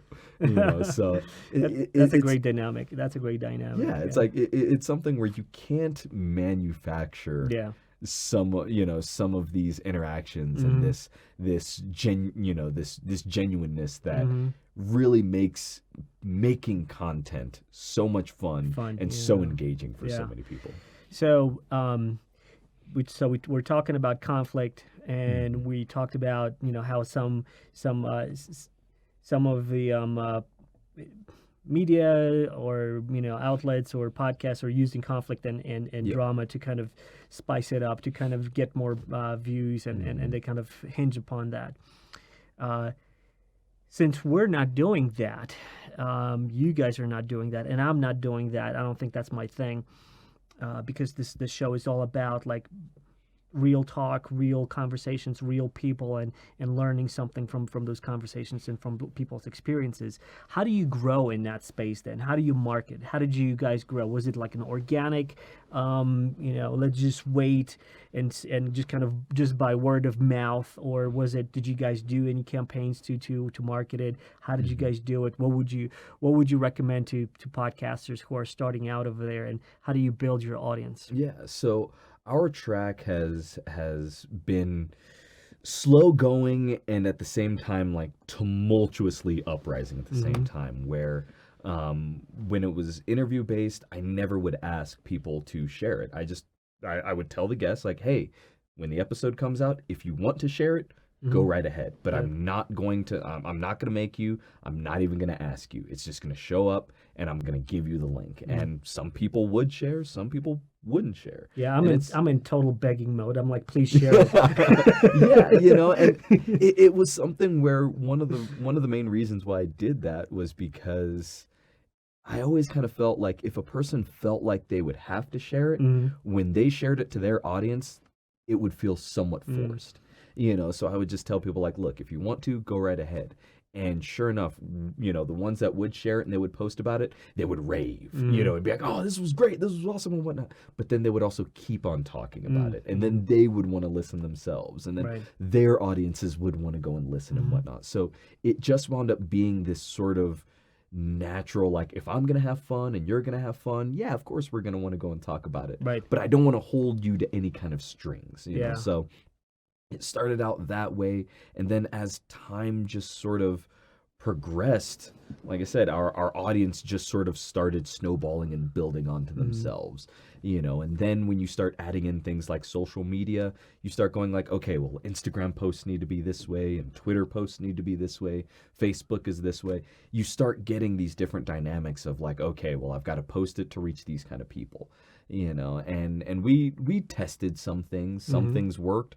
A lot of things didn't. What didn't work? I'm curious. So, one of the things that honestly has never really worked for us has been these like paid promotions through these different things where, if you give Facebook, let's say $10 a day, $10, they're going to guarantee this is how many views you're going to get. Yeah, this is these many views and whatnot. And what we would notice is that those posts and those podcasts, there would be a huge swell, from those episodes. But then the next week it would drop right back down. And we would sit there and go like, oh, well, no one stayed. Yeah. And the only thing that you could attribute it to is either, hey, Facebook just gave us a bunch of bots, that listened all for 30 seconds of the podcast and then they tuned out. Or it was just something where it just didn't resonate naturally with people. With that audience. So that's where I don't discourage people from using those sort of avenues, but I would definitely say don't rely on them. Your audience is going to find you. You have to put it out there. It's gonna take time. Yeah. But the ones that find you naturally will usually be the ones that stay with you, and and regardless of what goes on, whether you miss like 5 episodes or you guys have to take a break for a little bit, they'll still stick with you, and that's always very key. So better fit doing it's when people find you, and instead of kind of being like prodded like, oh yeah, you gotta, like, it's awesome, and you gotta try it, and Yeah. then just natural growth. Anything else? Yeah, I mean, there's different things where getting involved with some of the local businesses, that's pretty key. Where there's two local coffee shops that will constantly do podcasts at, and we don't do promotions in the form of sponsorships, but we do also talk about them and whatnot. And that's Watchtower Cafe. Right now, they're closed, but that's only because they're renovating a new space. So them, and then Game Haven, where Game Haven actually does now sponsor the podcast and does sponsor us. But yeah, it's like we would go to these places and we would become involved with them, Right. just by, hey, can you guys help us with this event, or can you do this? And our interactions with them started fostering another audience that would constantly see us and constantly interact with us, and they wanted to listen. Did you just directly approach him? It was like, hey, I'd like to talk to the owner, or No. or how was that? No, How did that I happen? mean, Like when you both- went to a place. Both places, Watchtower Cafe, I just started doing the podcast there, and just like you sat down at a table and it's like I needed a space to Right. be able to go and to record at, because I live farther south than 90% of most people that want to record. So I was like, okay, there's this little coffee house and whatnot. So I reached out to them. I'm like, hey, do you guys mind if I set up my podcast equipment? And they were like, yeah, go ahead. And I set it up, and then I would sit there and do a couple of episodes, and then all of a sudden the owners, all of a sudden I'd notice that they would kind of like be sitting down in booths close by, and they would listen. This is happening at my establishment. This better be cleaned. Yeah. Oh no, they didn't care if it was clean or not. They Really? would just sit there and be like, this is funny, and this is Yeah. engaging, and this is great. And then they would kind of talk to me and go like, Right. hey man, your podcast, it's funny, and it's Yeah. it's great. Can I be on it? So Right. I let them be on it, and then one of them had their own podcast, of their own, and they invited me on for that podcast. So it's something where I'm that kind of person where I don't like approaching people with an agenda. I might know in the back of my mind, like, oh, well, if I do this, this will probably happen. But I don't really like having a motive to be able to go and talk to someone, or to go and interact with someone. And the reason why I have kept that going for so long is because it builds these relationships, whether they be personal or business, that just tend to be fruitful, and then just keep on progressing. So I'm sensing this go with the flow type of personality that you kind of employ in this, where it's just like, let's just see what happens, and then see what, I don't know, the universe comes back with. A very little bit of backstory on me. I'm originally from Southern California, in Huntington Beach, which is a big surfing town. So that stereotypical, yeah, bro, I like to surf, and I like the waves as they kind of cascade over my board, and that is very much in my true nature. That's and in your DNA somewhere, and you just you could just go along with it's that. there, and it Yeah. ain't going anywhere. Yeah. So it's something where I've noticed that it's worked well for me, and I've kind of governed my own life that way, and I govern my business the same way. And the opportunities that have happened because of interacting in these ways, where being able to travel to Las Vegas for a con, or being able to moderate celebrity panels for FanX and all, we've been able to do so much just by being genuine and not having these motives with interacting with people, that I don't necessarily want to like attribute it to God or the universe or whatnot, but you can, and it's something where the opportunities follow, Right. because we're not trying to manufacture them. Right. We're putting ourselves out there, and then whatever happens, and whatever doesn't, we never know about it. Wow, that is like easy going, stressless, because you don't have an agenda, because you don't have that like your little plan pivoting on, like hinging on something. Like you just go with the flow and see what happens. I like that. So I want to talk about you a little bit, but before that, before I forget, I'm curious about like the logistical part setup, like when you were setting up a podcast in a cafe, like from a technological point of view. Like did you set up like just lapel mics, or was it just like here's a phone and or something to record on? How do you deal with the noise, the background, and was it good enough? Like how did you make that work so when you listen to it, it sounds good and it's not like chaotic and too noisy or just distracting by what's happening at the scene? Yeah, so the setup that I used back then and still use now is just a small little four channel mixer and a couple of microphones, and that was it.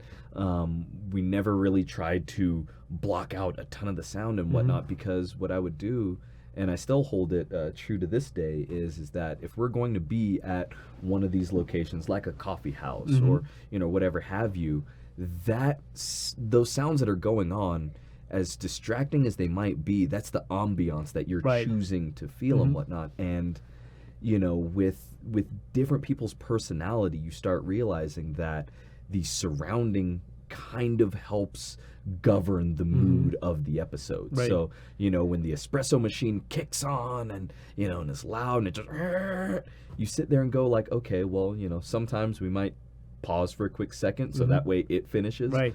But half the time we just kind of keep on going. We would just progress right through it.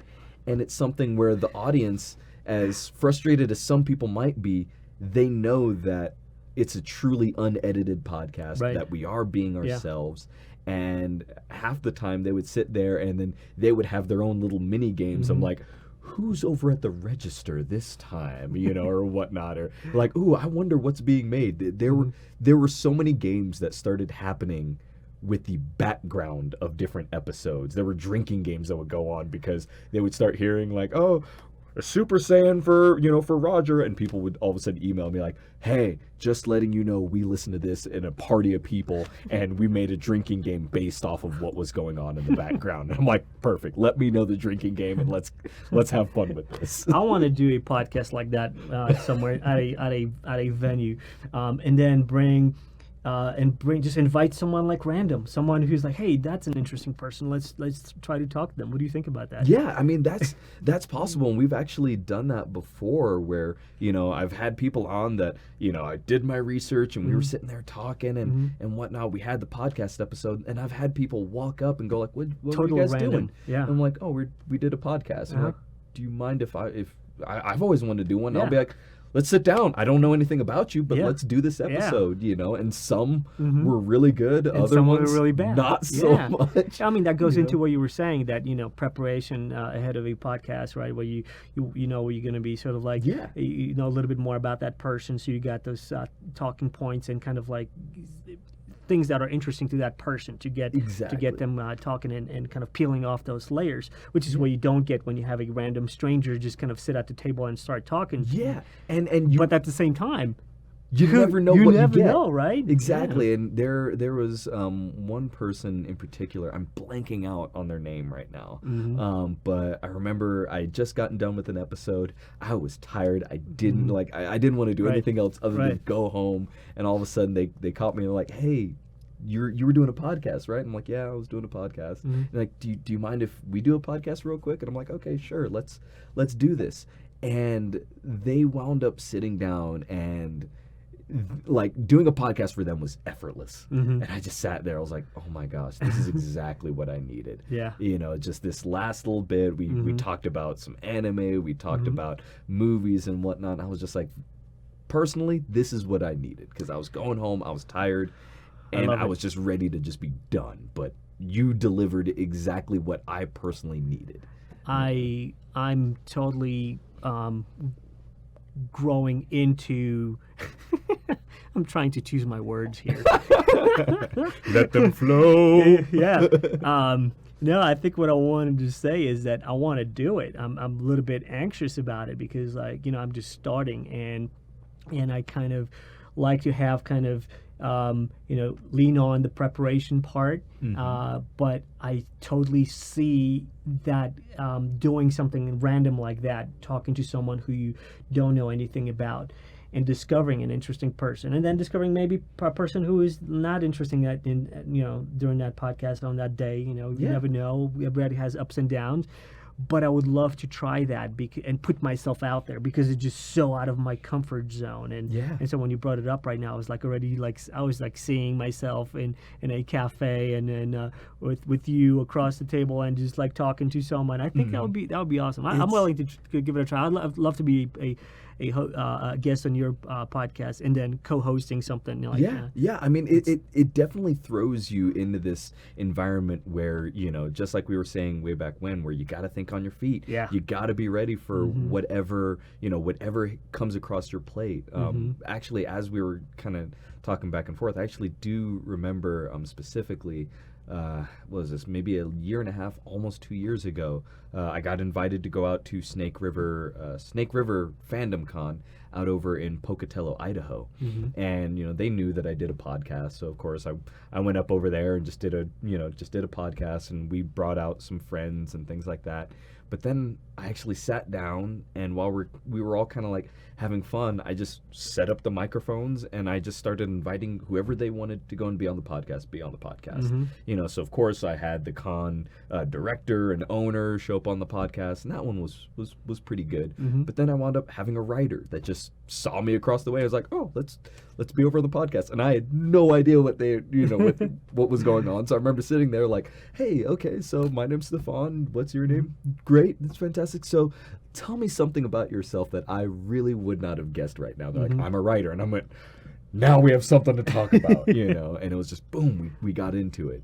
Conversely, at the same time, a couple of cosplayers that I'd seen over there, they were like, okay, let's take a chance, let's do a podcast episode. So they sat down, and the I can't remember the exact episode title, but I think I called it like the greatest bromance ever to have lived and whatnot, because all they did was talk about each other and how they met and what each of them meant to each other. And I sat there just like, this is an episode of The Notebook, done by Nicholas Sparks. You guys are magical and enlightening and whatnot. And it was genuine, and it was awesome, and I still talk to both of them, because it was just like, I never would have had this interaction, because if I had relied on social media, their numbers never would have hit me, because like one thing with social media is that when your numbers hit certain tiers and whatnot, you're only recommended some people,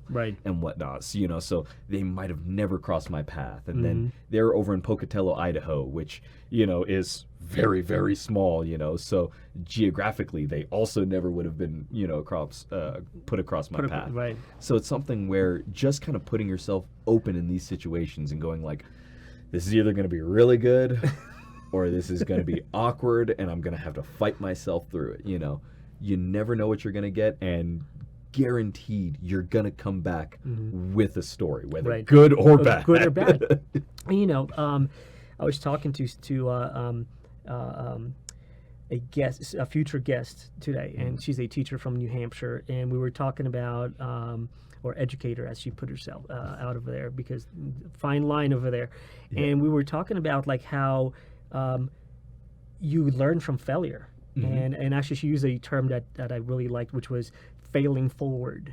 So you go through an experience, and if it's a win, if it's a success in your book, then it is a success, and you take that, you learn from that. If it fails, you fail forward, you fail learning from that, and you take that into account, and you use that as a tool for your future engagement and all that. So I really like that. I really believe that learning from failure is huge. The faster you can fail and learn from that and hone your craft and moving forward, is the better you're going to be. If you're going to be in this bubble in which nothing bad ever happens to you, it's this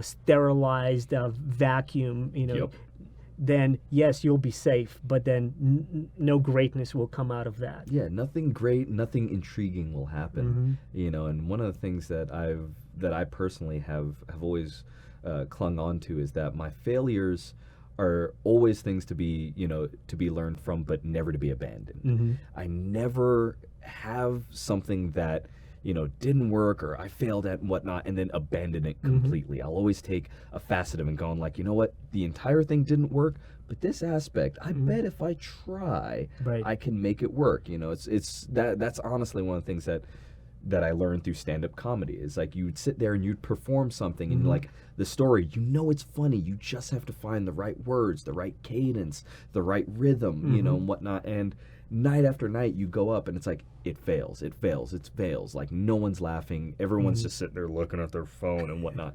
And then all of a sudden you tweak it after just months of trying, and then all of a sudden you get that first chuckle and you're like, there's I got something. I found out what's making that work. And then you start honing that little bit, and then all of a sudden you start coming off with this story that just kills people, and you're just like, yes, it's another tool in your arsenal. So it's like you have to fail, to be able to go and get anywhere. And the biggest thing I always wind up telling people is like, as much as you have to learn from your failures, you also never really can abandon a failure. You have to be able to keep some of it with you, just so that way it's not only just like, oh, that hurt, never do that again, but it's also like, that failed, but I can make some of this work. Right. Yeah. So what were some of the failures that you've learned from? So, let's see. Let me pull on that thread a little bit since you extended it. I'm just gonna tug on it a little bit. So some of the failures that that have happened. For myself, stand-up comedy, or like even though in the sort of like recording with a random stranger, right? That was hit or miss, right? Yeah, it was something where one of the things that kind of bringing up talking with a random person that most people never really consider about is even something as niche as pronouns. Whether someone likes to be called he, she, they, them, right? And it was something where I remember doing an episode, and the entire time I kept on calling this person she, and I could tell that that they were uncomfortable through the entire Really? episode. And I'm going, I know that you're interesting. I know that that you have a fire about you. Yeah. But for some reason, the more that we were recording, the more uncomfortable that they got. Did you realize that? Did you really realize that real time? No, or was it after? I never got it until afterwards, where they told me, I prefer to be referred to as they and them. And I that's looked a at it controversial topic. I was like, personal pronouns, like. Well, and it's especially for my brain where I am quite grammar oriented. So to call an individual person they or them fights against every nerve of my brain. Right. You got the political correctness and what the movements are happening right now in that space versus like, and an old person like me, like we have this ingrained in you, like, like pronouns are these things and thou shalt not violate that, at all cost. And so it is hard to kind of rewire if you want to be, if you want to address someone like that. Yeah.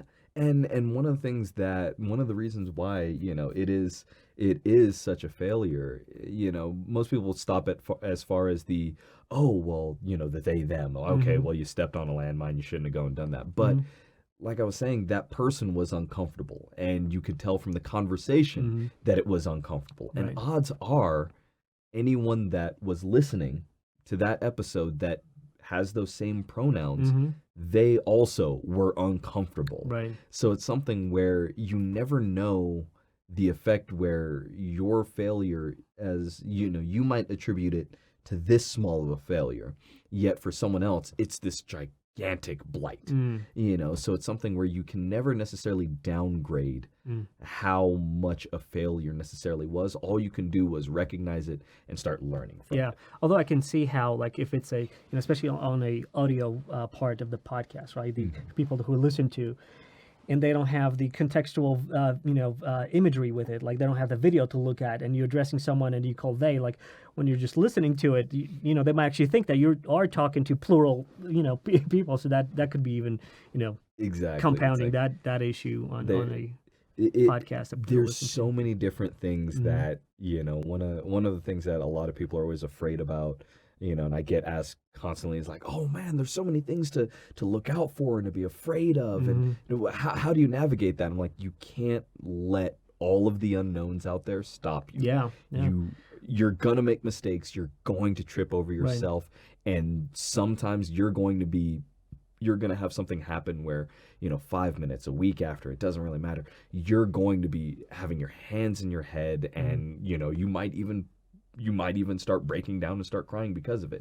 Those events are going to happen. The only thing that you can do is dust yourself, get back up, figure out what didn't work, and keep moving forward. Right.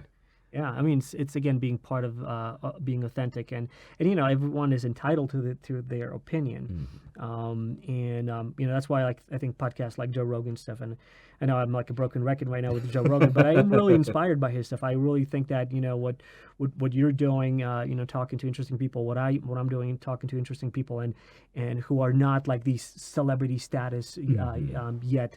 I call it, this is the Joe Rogan in training. In training. Joe Rogan podcast, and for those not yet well known, not celebrity status yet. But it is a fine balance between like what you want to be authentic, like what you believe in, right? Or like, and being you, and being, sensitive to somebody else's sensitivities, right? So like that fine balance. And, on Joe Rogan's podcast, sometimes he just doesn't give a bleep. And he is who he is. And I think a lot of people gravitate to that. Some people will just not, get into that and won't watch it, what have you. But I think it's like what makes you feel good while you are not like stepping on someone. And it is a fine line, though, right? Yeah, so it's you have to figure out balance. what's working and what's not, right. And that's why So that's why it was that failure where you didn't recognize that person was uncomfortable. Yep. Let's talk about you a little bit more, right? So let's peel the onion. Since you are into cosplay, and I asked that same question to Jordan Turner, the founder of Pop Culture Con. Please forgive me, Jordan, if I think I got it right. I asked him this. I asked him, if you're at home, let me just paint the picture, right? Okay. You're at home and a portal opens up, and you see that it's closing. So you have limited amount of time, and it's going into some universe that you're into, whether it's Star Trek, Star Wars, Halo, whatever universe, Marvel.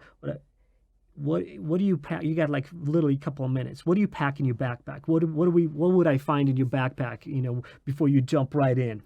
So odds are, what you're gonna find over inside my backpack. You're going to find a copy of Meet Joe Black. It's a thing.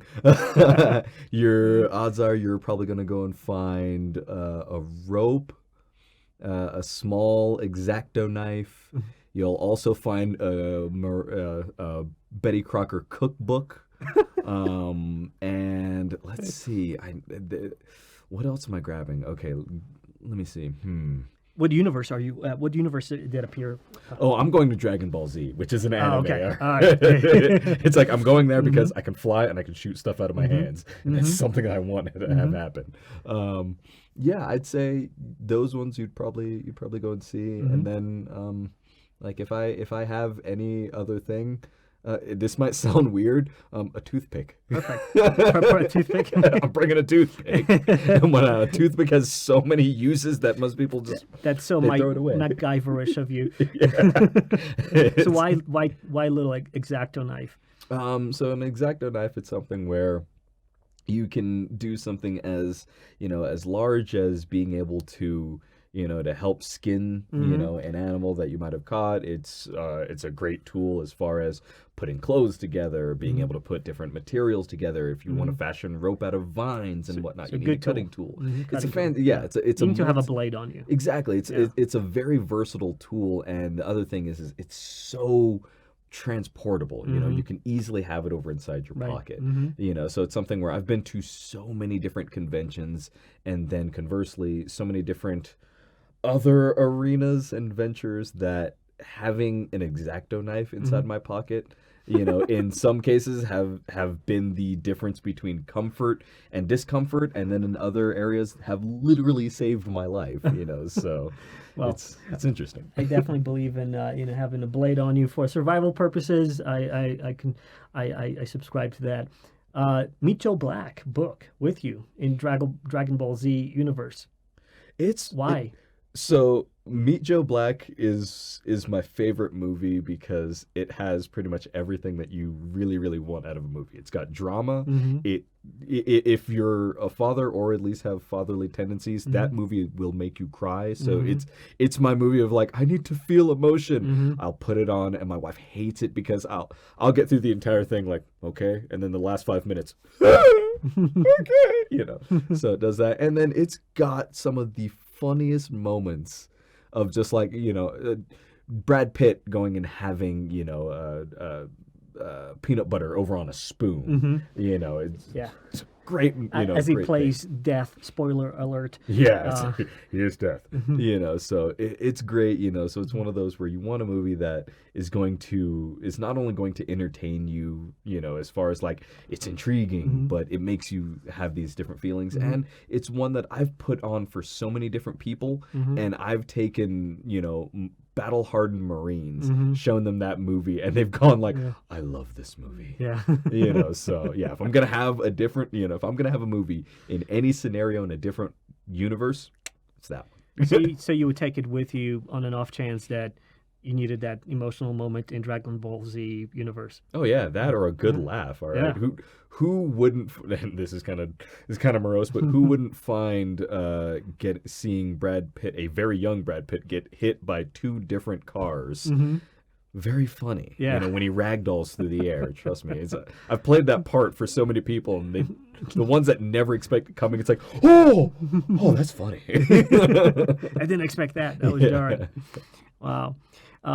Switching topics to what does your wife think about your podcast when it started, when you were starting it? What does she think of it now, and anywhere in between? So, this is an absolutely true statement. I've been doing podcasting for the last 10 years, and Cracked Brain Podcast has been going on for almost 4 years now. My wife has never listened to a single podcast. She's never listened to a single episode. She knows that I do them, and she's like, "It's great, you have your time," whatnot. But is this like your playtime? That's what you consider more or less. Yeah. And she's like, "Okay, you need to be sane. Go ahead, go and have that." But my wife, she's incredibly supportive of it. I've told my team many times that there's only two people on this planet that can destroy Cracked Brain, and that is myself and my wife. Anybody else over on this, it's like that's on this planet, team or not, you guys don't hold a candle to actually influencing Cracked Brain. But yeah, it's like she's allowed me to go and do the podcast. We've done episodes in our home, right around our kids and everything like that. So she likes that I'm doing something. She loves seeing all the great benefits that have happened because of it. But at the same time, she goes like, "Oh, that's my idiot husband being able to talk to random people inside our office. Let him go do his thing." So she tolerates it. She does. She tolerates me. Kids. How many kids do you have, and how old are they? And so I've got 3 kids. So I'm 31 years old, and I've already got 3 kids. The oldest is 7 years old. With our kids, like when we're over on the podcast, I don't really like going and using their actual names, right? But I call them all science experiments. So I'll sit there and be like, science experiment number 1, which is my oldest, and whatnot. And I've had many people go like, "Why science experiments?" I'm like, it's literally what it sounds like. All right, you're putting this thing into being just by the hypothesis of I can make a decent human being, and now you're doing all these different things that influence them, and your conclusion may or may not be what you want. So it's the greatest science experiment you'll ever do. What do they think about your podcasting? um, We love our dad. He's special. they went from like not really understanding it to Uh-huh. like daddy has on funny people and Uh-huh. they do funny things in the office, Mhm. to now they actually they love having people come over and whatnot, where there have been times where other people had know that I've got kids, and sometimes they'll bring on stuff specifically for my kids, Right. or they'll let them try on different things. Where there was one person, he's a local cosplayer, Gary Lazasso, and he does a Voltron cosplay, Ah. and he brought over different Mhm. parts of it because he wanted to Yeah. let my kids be able to put on the head and and put on the arms and whatnot, because they're huge Yeah. Voltron fans. So I was like, well, can I put it on? He's like, no, Yeah. I brought it for them. Can I pull some strings? Like, nope. Yeah. It's for them. So they like that, and then every now and then, especially when we record the episodes at home, Yeah. we'll go and we'll leave the microphones on, and we'll just have a family podcast, and Uh-huh. we'll sit there and do that. I don't release those ones and whatnot, but it's kind of something fun for myself. Right. And it's kind of one of those things where I look at like, oh, well, when I'm old and all of that, I really want to be able to listen back to some of these things when my kids are 5 years old. Right. And, Yeah. and hear some of the things that were interesting to them, or when they have kids, be like, yeah, when your dad was your age, this is what he was talking Yeah. about. Yeah. Do you think that some of them will follow your footsteps? At least in terms of the the podcasting and being in a kind of social spotlight. I could see my youngest, who's 2.5 years old. He would probably be the most likely to, because he will do the most interesting things to elicit a reaction. There have been, to kind of paint an interesting picture. There was one time where we were over at home, we're all kind of relaxing and whatnot. Then all of a sudden, like all of us were stressed out. We're just like, okay, we're just trying to relax and whatnot. And all of a sudden, he kind of saw all of us, and we all kind of looked over at him. He took off his diaper and immediately hit his brothers with it. And I just looked at him like, what are you doing? And he just looked at me like, and everyone just started laughing. Gotcha. Yeah, it was just like, oh, okay. So natural. He sensed He knew that there was a lull and everyone Yeah. was feeling down and Yeah. whatnot, and just did something that brought all of us back. We're just like, Brilliant. oh, okay, Brilliant. that's great. I love it. I love it. So I look at him like he's the one that has Yeah. the most potential. You got the gene. Yeah, he does. Wow. What is next for, like, you've been doing this for a while and Cracked Brain for 4 years. What's next? What do you kind of envision? Where do you want to take this? Do you gonna just continue like and just be open to see what happens, or do you have some ideas where you want to kind of take the podcast? So one of the things that I've been now over the last year doing with Cracked Brain is we've been doing so many different things that have just been off the wall, which is like traveling and all these kind of things. And a lot of people have asked, like, why are you guys doing that? I'm like, I want to see what we're capable of. And one of the things that I noticed that we're capable of is just that we have this kind of like raw, untapped potential.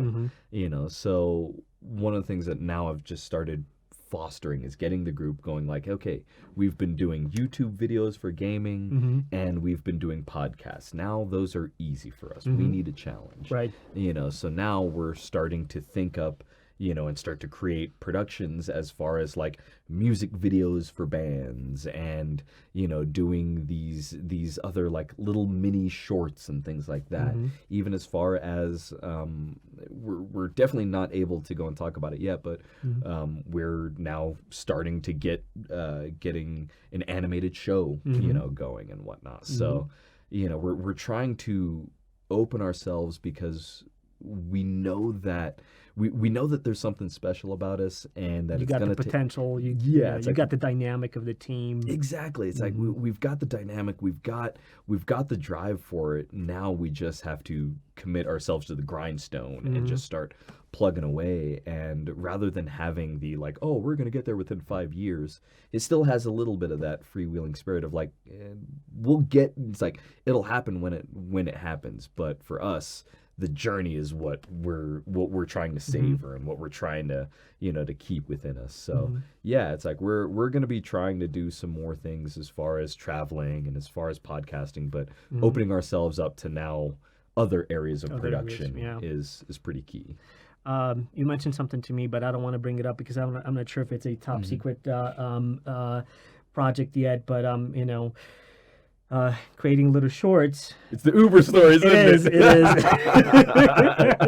It is. I didn't know like if that's it. I mean, you shared it with me, but I didn't know if that you want to keep it under wraps and as you're developing it. And the Uber stories. Yeah, so we're still in the process of developing it, where we've shot the first half of technically like the first 3 episodes, and now we have to go and do the next little bit. But I'll kind of give a good preview of what that is. So for myself, I've been doing Uber for about the last 4 to 4.5 years over on the side, and just with being an Uber driver, the most random stories and most random things just happen. So I used to always think like, oh, okay, well, whatever. They're just really weird stuff that would happen to me, and I would kind of tell some people, or I'd mention them on the podcast. Well, now it's kind of like, you know what, I'm gonna take those stories and we're gonna talk about them kind of podcast style, but we're also gonna reenact them. Right. So there were a couple of stories that we wound up shooting. Like one of the ones that we've now recorded, the pre-podcast episode, was an interaction of like taking a couple from the bar to their home, and the crux of the entire thing is I'm literally trying to convince them not to have sex in the back of my car, and the conversation takes a while. So it's something where it's like, okay, it's taking those stories that just most people go like, what? Yeah. I'm like, here's an awkward situation for you. How would you just, exactly deal with this situation where and it's one of those where like just recounting the stories, and then I've got other members of the team sitting there, and they're sitting there going like, wait, so what was happening here? Or like they start kind of picking up different other angles of the stories, and these are all things that I either haven't told them about or I've only told them once about. So like none of the stories are, I'm not scripting their reactions and whatnot. Yeah. It's literally I'm telling them the story, and then they go. We just go about it. So yeah, it's like that's one of the shorts. True in like improv spirit in which you dwell.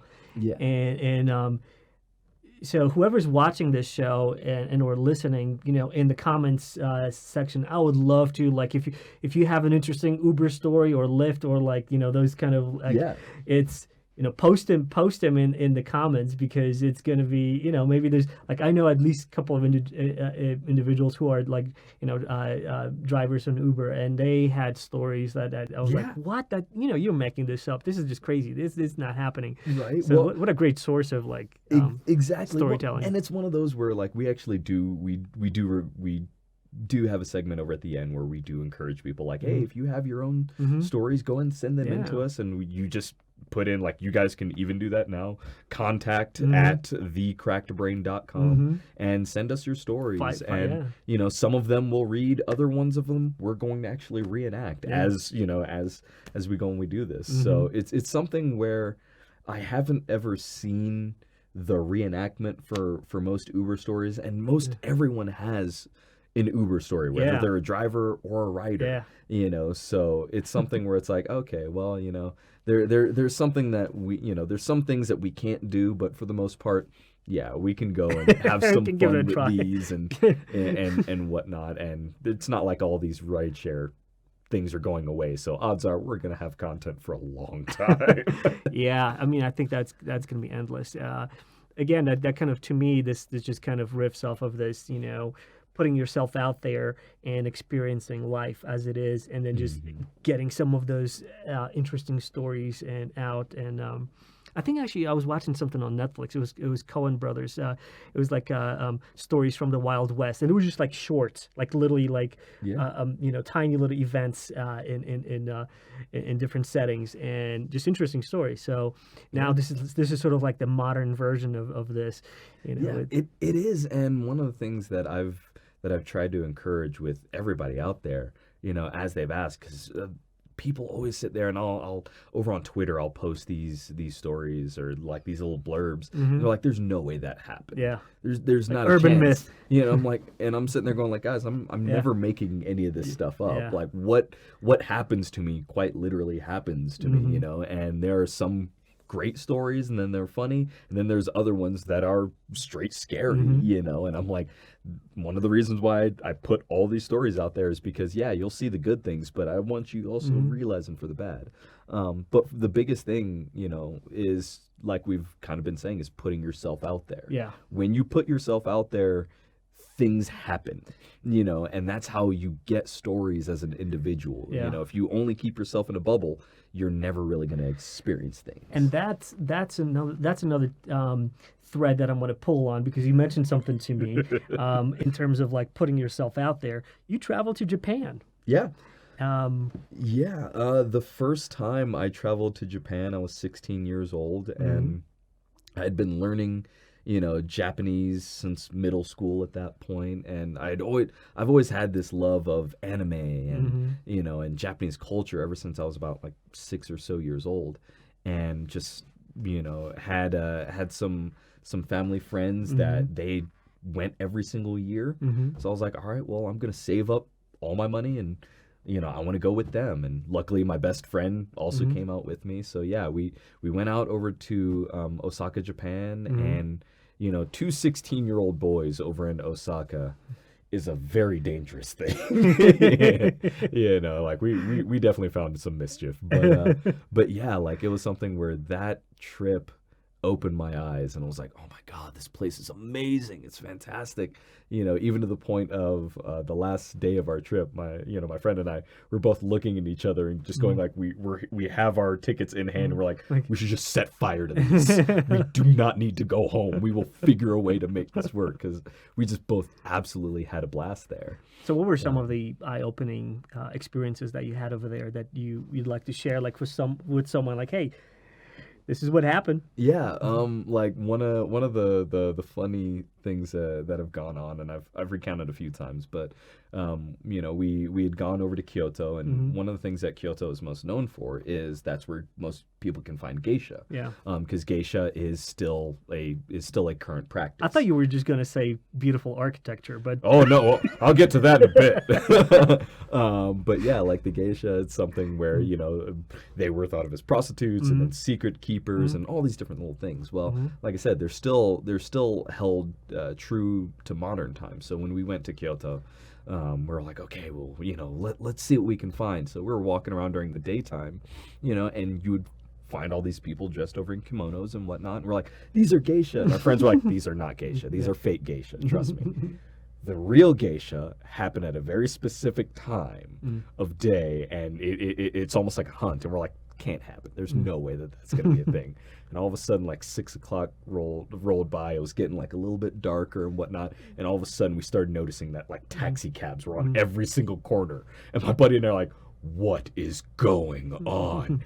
And all of a sudden, just at once, all these doors open up, and all these ladies in kimonos just start running out over to cabs. And we just see the friend that took us over there. He books it over to over to one of them, and he's got his camera in hand. And he's just shashing, and we're just all sitting there like, what is that? And he's just like, this is the geisha hunt. So all of a sudden we just sat there like, oh, we're just gonna make the most of it. So for 30 minutes we were literally like, as they're literally running over to their taxi cabs, we're hoofing it right behind them, just like, oh, and then we would we wouldn't tackle them or anything like that, but we'd kind of like, take a picture, whatnot. So now when I tell people like, okay, when you go to Kyoto, you've got to do the geisha hunt, and everyone goes like, it can't be like this. It's there's no way. And I'm like, Oh yeah, Is it? it is. Is it? It is. Yes. What else in terms of like your experiences over there? Like how what did you brought home that you miss? So like some things that that I miss is that Japan has this really great way of taking outside influences and outside cultures and making them her own. Where some of the best French cuisine I've had has been in Japan, and I've had the great fortune to be able to go to to go over to Paris and whatnot, and it was mainly just the fact that Parisian food is great and it's fantastic.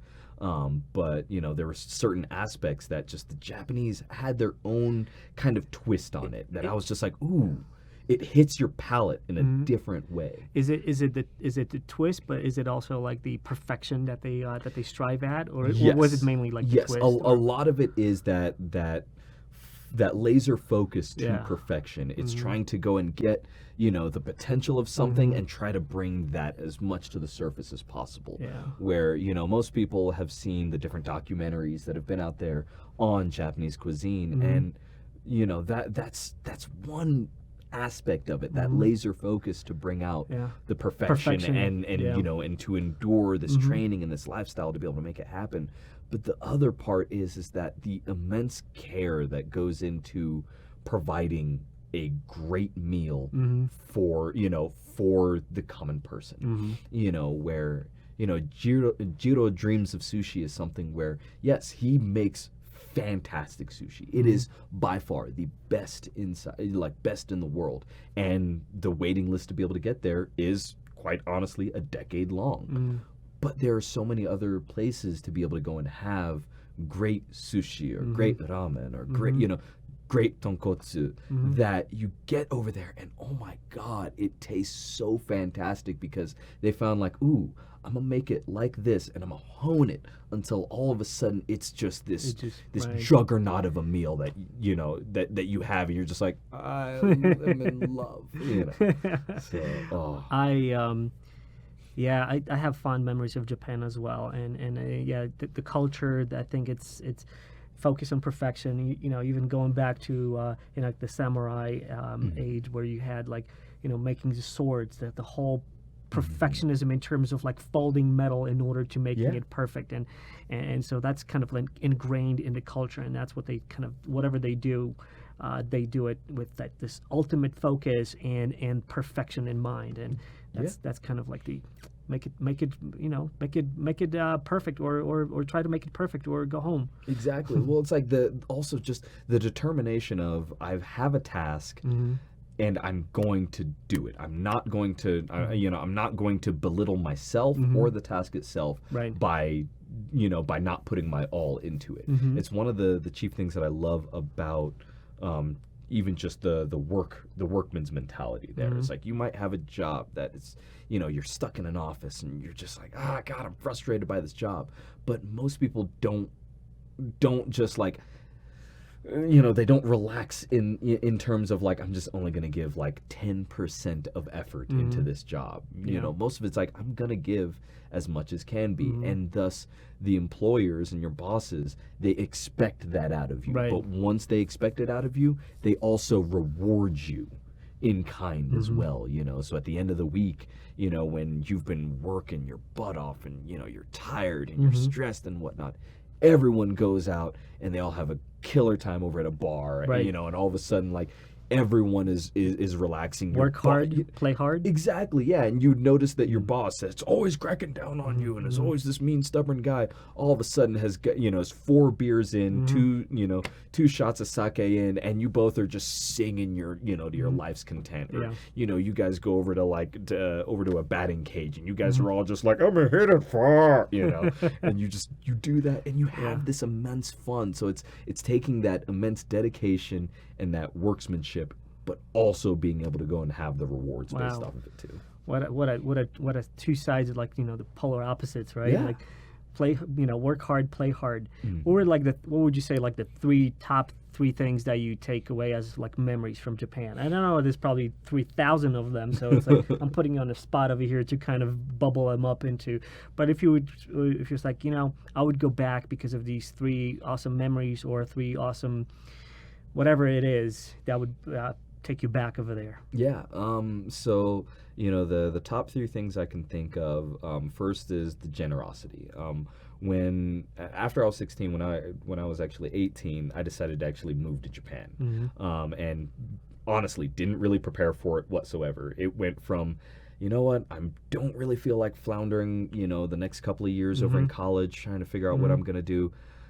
I'm just going to move to Japan. 3 weeks later, I quite literally moved there. And in the process of being over the airport, forgot to tell my parents, hey, I'm moving to Japan.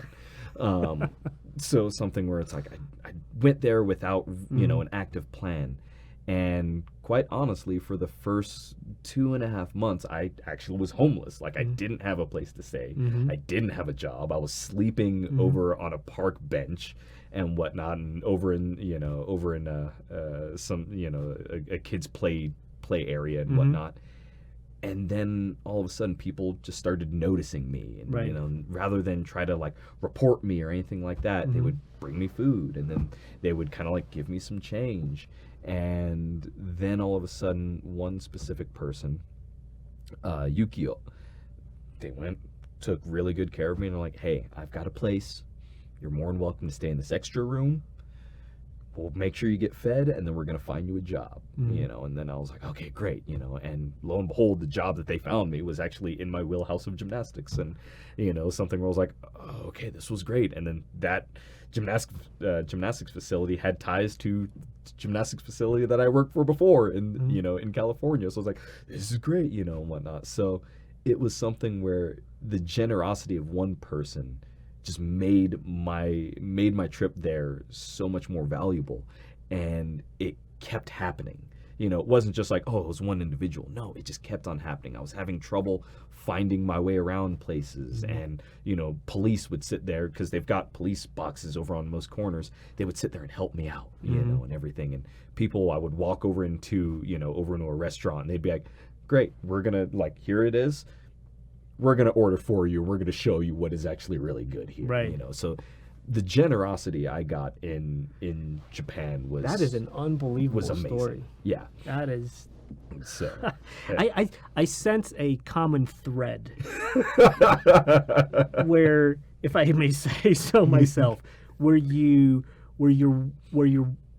putting yourself out there and letting chips fall where they may. Yeah.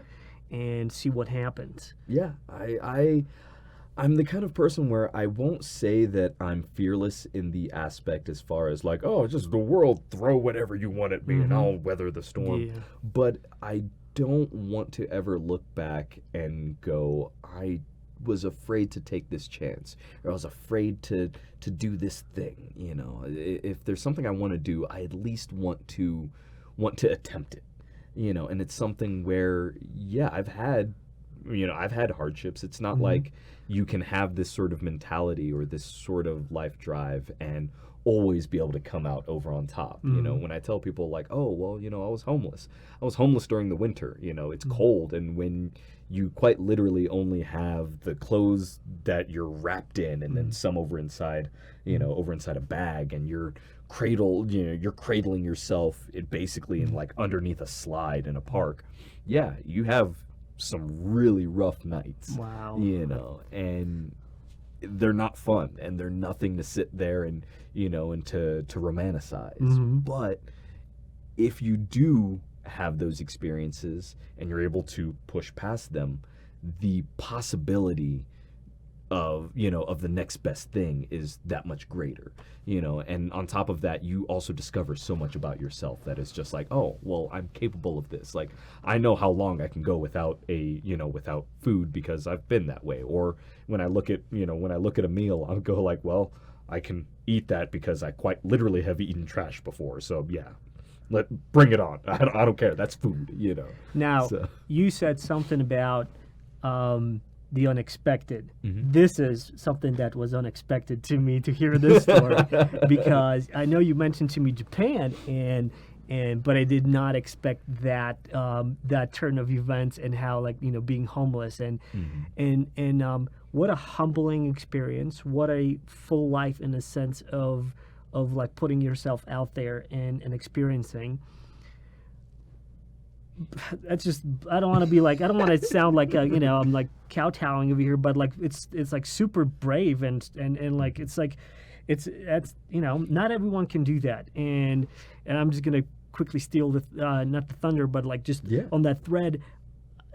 A friend of mine who's an artist over here and a successful painter and he was talking about like we were talking about life and the expectations that people have from life and something just came over me. I wanted to say like what, we should become like homeless for a week in Salt Lake City in like the Pioneer Park and just hang around with others over there and just experience how it is so that you can come back with that and then appreciate what you have because that kind of resets the status quo at which you are right now. Mm-hmm. Like I appreciate what we have. I appreciate our home where we are, but sometimes when you go and travel and you don't have like your creature comforts and you go to places and you rough it out. Maybe not as much as like being homeless and sleeping on a ground and wrapped in what you had to survive. But even just like being out there and not having these comforts and then coming back to your home and to your country and you're like, wow, we really have it great over here. It's amazing. Like how educational is that, right? Yeah, it's definitely one of those where you definitely have that appreciation for the things that that maybe not everyone else has. But also out of that, what you wind up having is that you do have an empathetic spirit towards others that quite literally don't have that. Where it's like, okay, well, I was able to go and get out of that situation when there are so many people that don't have that ability, so you start realizing, oh well, rather than casting them out or or doing whatnot, there's there's so many people that when they see someone that's homeless and whatnot, they kind of immediately kind of shade their eyes past them and then walk past them, when it's like that's disrespectful to them just as a human. If you don't have the change to be able to go and give them any money, which has even happened to me, as my life has gotten better and whatnot, I'll tell them like I don't have money for you and whatnot. But at the same time, it'll be like, hey, I've got 5 minutes. You want to sit down and chat? And just sitting down and chatting and whatnot actually does something where, I mean, yeah, you get to talk with this person and they get to talk with you and, they kind of have, you have this kind of back and forth and this fun. But at the same time, those people that also are walking around and whatnot see that person now. They don't see them as an outcast. Right. They don't see them as, a degenerate over there. They literally will open their eyes and just be like, oh, okay, that's a person, whatnot. So you'll be surprised how many people where you'll have a conversation with them and then all of a sudden the next day that same person will walk up to you and be like, just because I had a conversation with you, people were more generous with money. They they gave me food. They did so much. There are also other things that you can go and do for those people where, especially right around tax time, for most or some of us, we get a little bit of a return back, from our taxes and our finances. The amount of times where, it's like you go and you get your TV, you go and you get this and you get that. I have, I've just started for the last couple of years gone like, okay, well, I'm going to take $500 or so, and if I see someone over on hard times, I'll just tell them like, hey, I've got $500. The best way that you can earn this out of my hands right now is convincing me why I should go and give this to you and whatnot. And I've had people like, I had a raw deal and just all these different financial things hit and I didn't know how to go and get out of it. And I'll be like, what would you do now that you wouldn't have done later? It's like, I wouldn't have taken this opportunity, this opportunity, this opportunity, this opportunity. I'm like, great, here's $500. Go and do go and do something with it, even to the point where I've had people excuse me, I've walked them over into, rec centers. Mm-hmm. We'll use the showers. We'll get them cleaned up and whatnot. I'll be like, go apply over at McDonald's real quick. Mm-hmm. And they'll get a job over at McDonald's. Mm-hmm. Like, let's make this happen. Use that $500, get yourself a Motel 6. You showered over there. You got your job. Start out. There's so many different things that people can do that they aren't really thinking of, and you don't need to join a charitable organization. You have the power to do that yourself. Directly impact. Yeah, it's like you can do something as small as as just have a conversation with someone that changes the outlook of others, right, or get directly involved. Yeah. You just blew my mind again. You sure you're 31? I am 31. Not like Highlander, 831, lived multiple lifetimes. This is an unbelievable story. I really thank you for that. It's like, it just goes to show, I get like goosebumps right now. It just goes to show, like, you can't ever expect, the unexpected. Yeah. You can't, putting yourself out there to that degree changes and reshapes you. Man, I'm like speechless. Just like this just blew me away because I did not expect that. It's just like it's unbelievable. I was going to ask you about the other two things in Japan, but this just like stole the show. Yeah, well, I mean, the other two things in Japan is quite literally the landscape and scenery and whatnot. Japan has got some of the best landscape and some of the best scenery that that people Zen gardens and architecture. Yeah, architecture, and especially coming from the U.S. where our country is so young, and most people don't really understand how young it is, where they'll go over to, columns over in Boston and go, oh, these have been here for 200 years. Yeah. And yet you go over to Japan and you're walking along a cobblestone road, and then you see a statue and you realize, oh, that's been there for 800 years. Yeah. So that's been there longer than my country has even been a shadow of a thought. Yeah. So it's something where you can get a real appreciation for history in itself just by going to Japan or going to some of these other countries that have had these long-standing histories and whatnot. So, yeah, as I would definitely say, go travel. Go travel. Best education you'll get. It's ever. One of the things that I honestly am the most proud of myself for, and I'll admit I kind of get proud and prideful about, is that I've had the fortune to be able to fill up the entire stamp section over on a passport. It's like when you get a passport and whatnot, over inside the back, you've got all these slots and all these pages for stamps, and I have filled up an entire passport just by going to all these different countries. So. You know what? A lot of times when we hear some other conversations or even like interviews, there's some of these cliche questions like, where do you see yourself in 5-10 years? But it sounds like you've lived like lifetimes already, and with all these experiences, that it's a moot point to ask you something like that. Well, I mean, the chief thing is when because people have asked that, like, where do you see yourself in 5 years? The answer I've given many times is, I don't know, and I don't want to know. I think that's the best answer I've heard yet. Yeah, it's like I would hate to sit there and tell someone like I want to be owning my company, sitting out on a yacht. Okay, well, what else? Happens. It's like, what else did I miss in my opportunity to be able to go and get there? It's like, no, I don't want to know where I'm going to end up in 5 years, because honestly, I'm having fun not knowing. Like, yes, I've got plans and I've got goals and I've got things like this, but I don't want to know. I don't want to speculate too hard about like exactly where I want to be. No, I've got a small roadmap. I've got some things I would like to do, and I just want to enjoy getting there. Wow. I think on that note, we're gonna. My mind is just so like blown right now that we'll definitely have a chance talking again, because I'm gonna have you back on the show. Yeah, I'm gonna have you commit to it now too. Would you?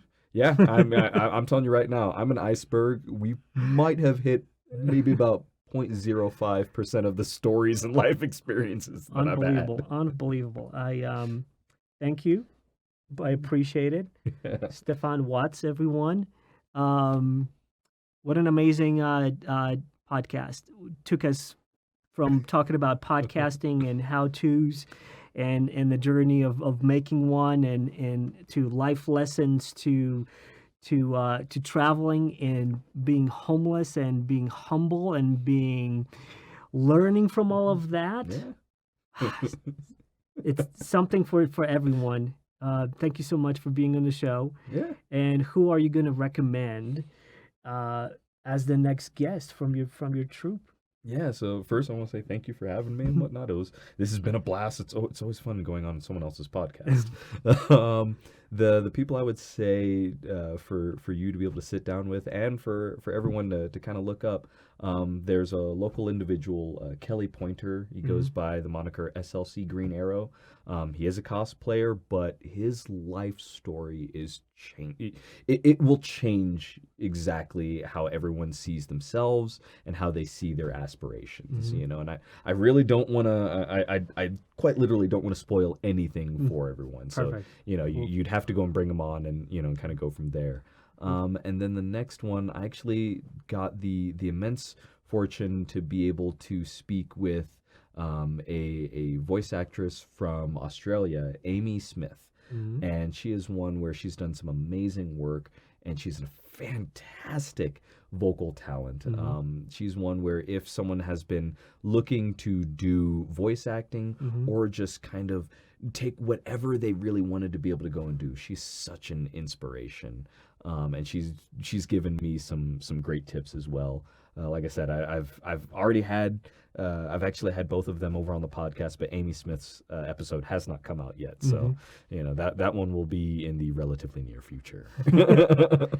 That's fantastic. And where can we find out? Where can the audience find out more about you and you know your website? How can they get in touch with you and throw out some links? We're going to put everything in the podcast and everything, but the normal drop. Yeah, right. So if you're interested over into Cracked Brain, you can find us at The Cracked Brain. So the word the and then Cracked Brain, quite literally, you know, how you crack an egg. Cracked just like brain. On the T-shirt right there. Exactly. It's like I think the words of it are over on the back. But yeah, you can see all of us over at thecrackedbrain.com, where we've got our the podcasts that we do, the YouTube videos that we do. You can find us over on YouTube. Just type in The Cracked Brain. You can basically tap The Cracked Brain into everything and you'll find us. Yeah, it's like really, really good with the naming. Yeah. So yeah, you can find us over with that. And then if you want to follow myself personally, I go by the handle That Backflip Guy.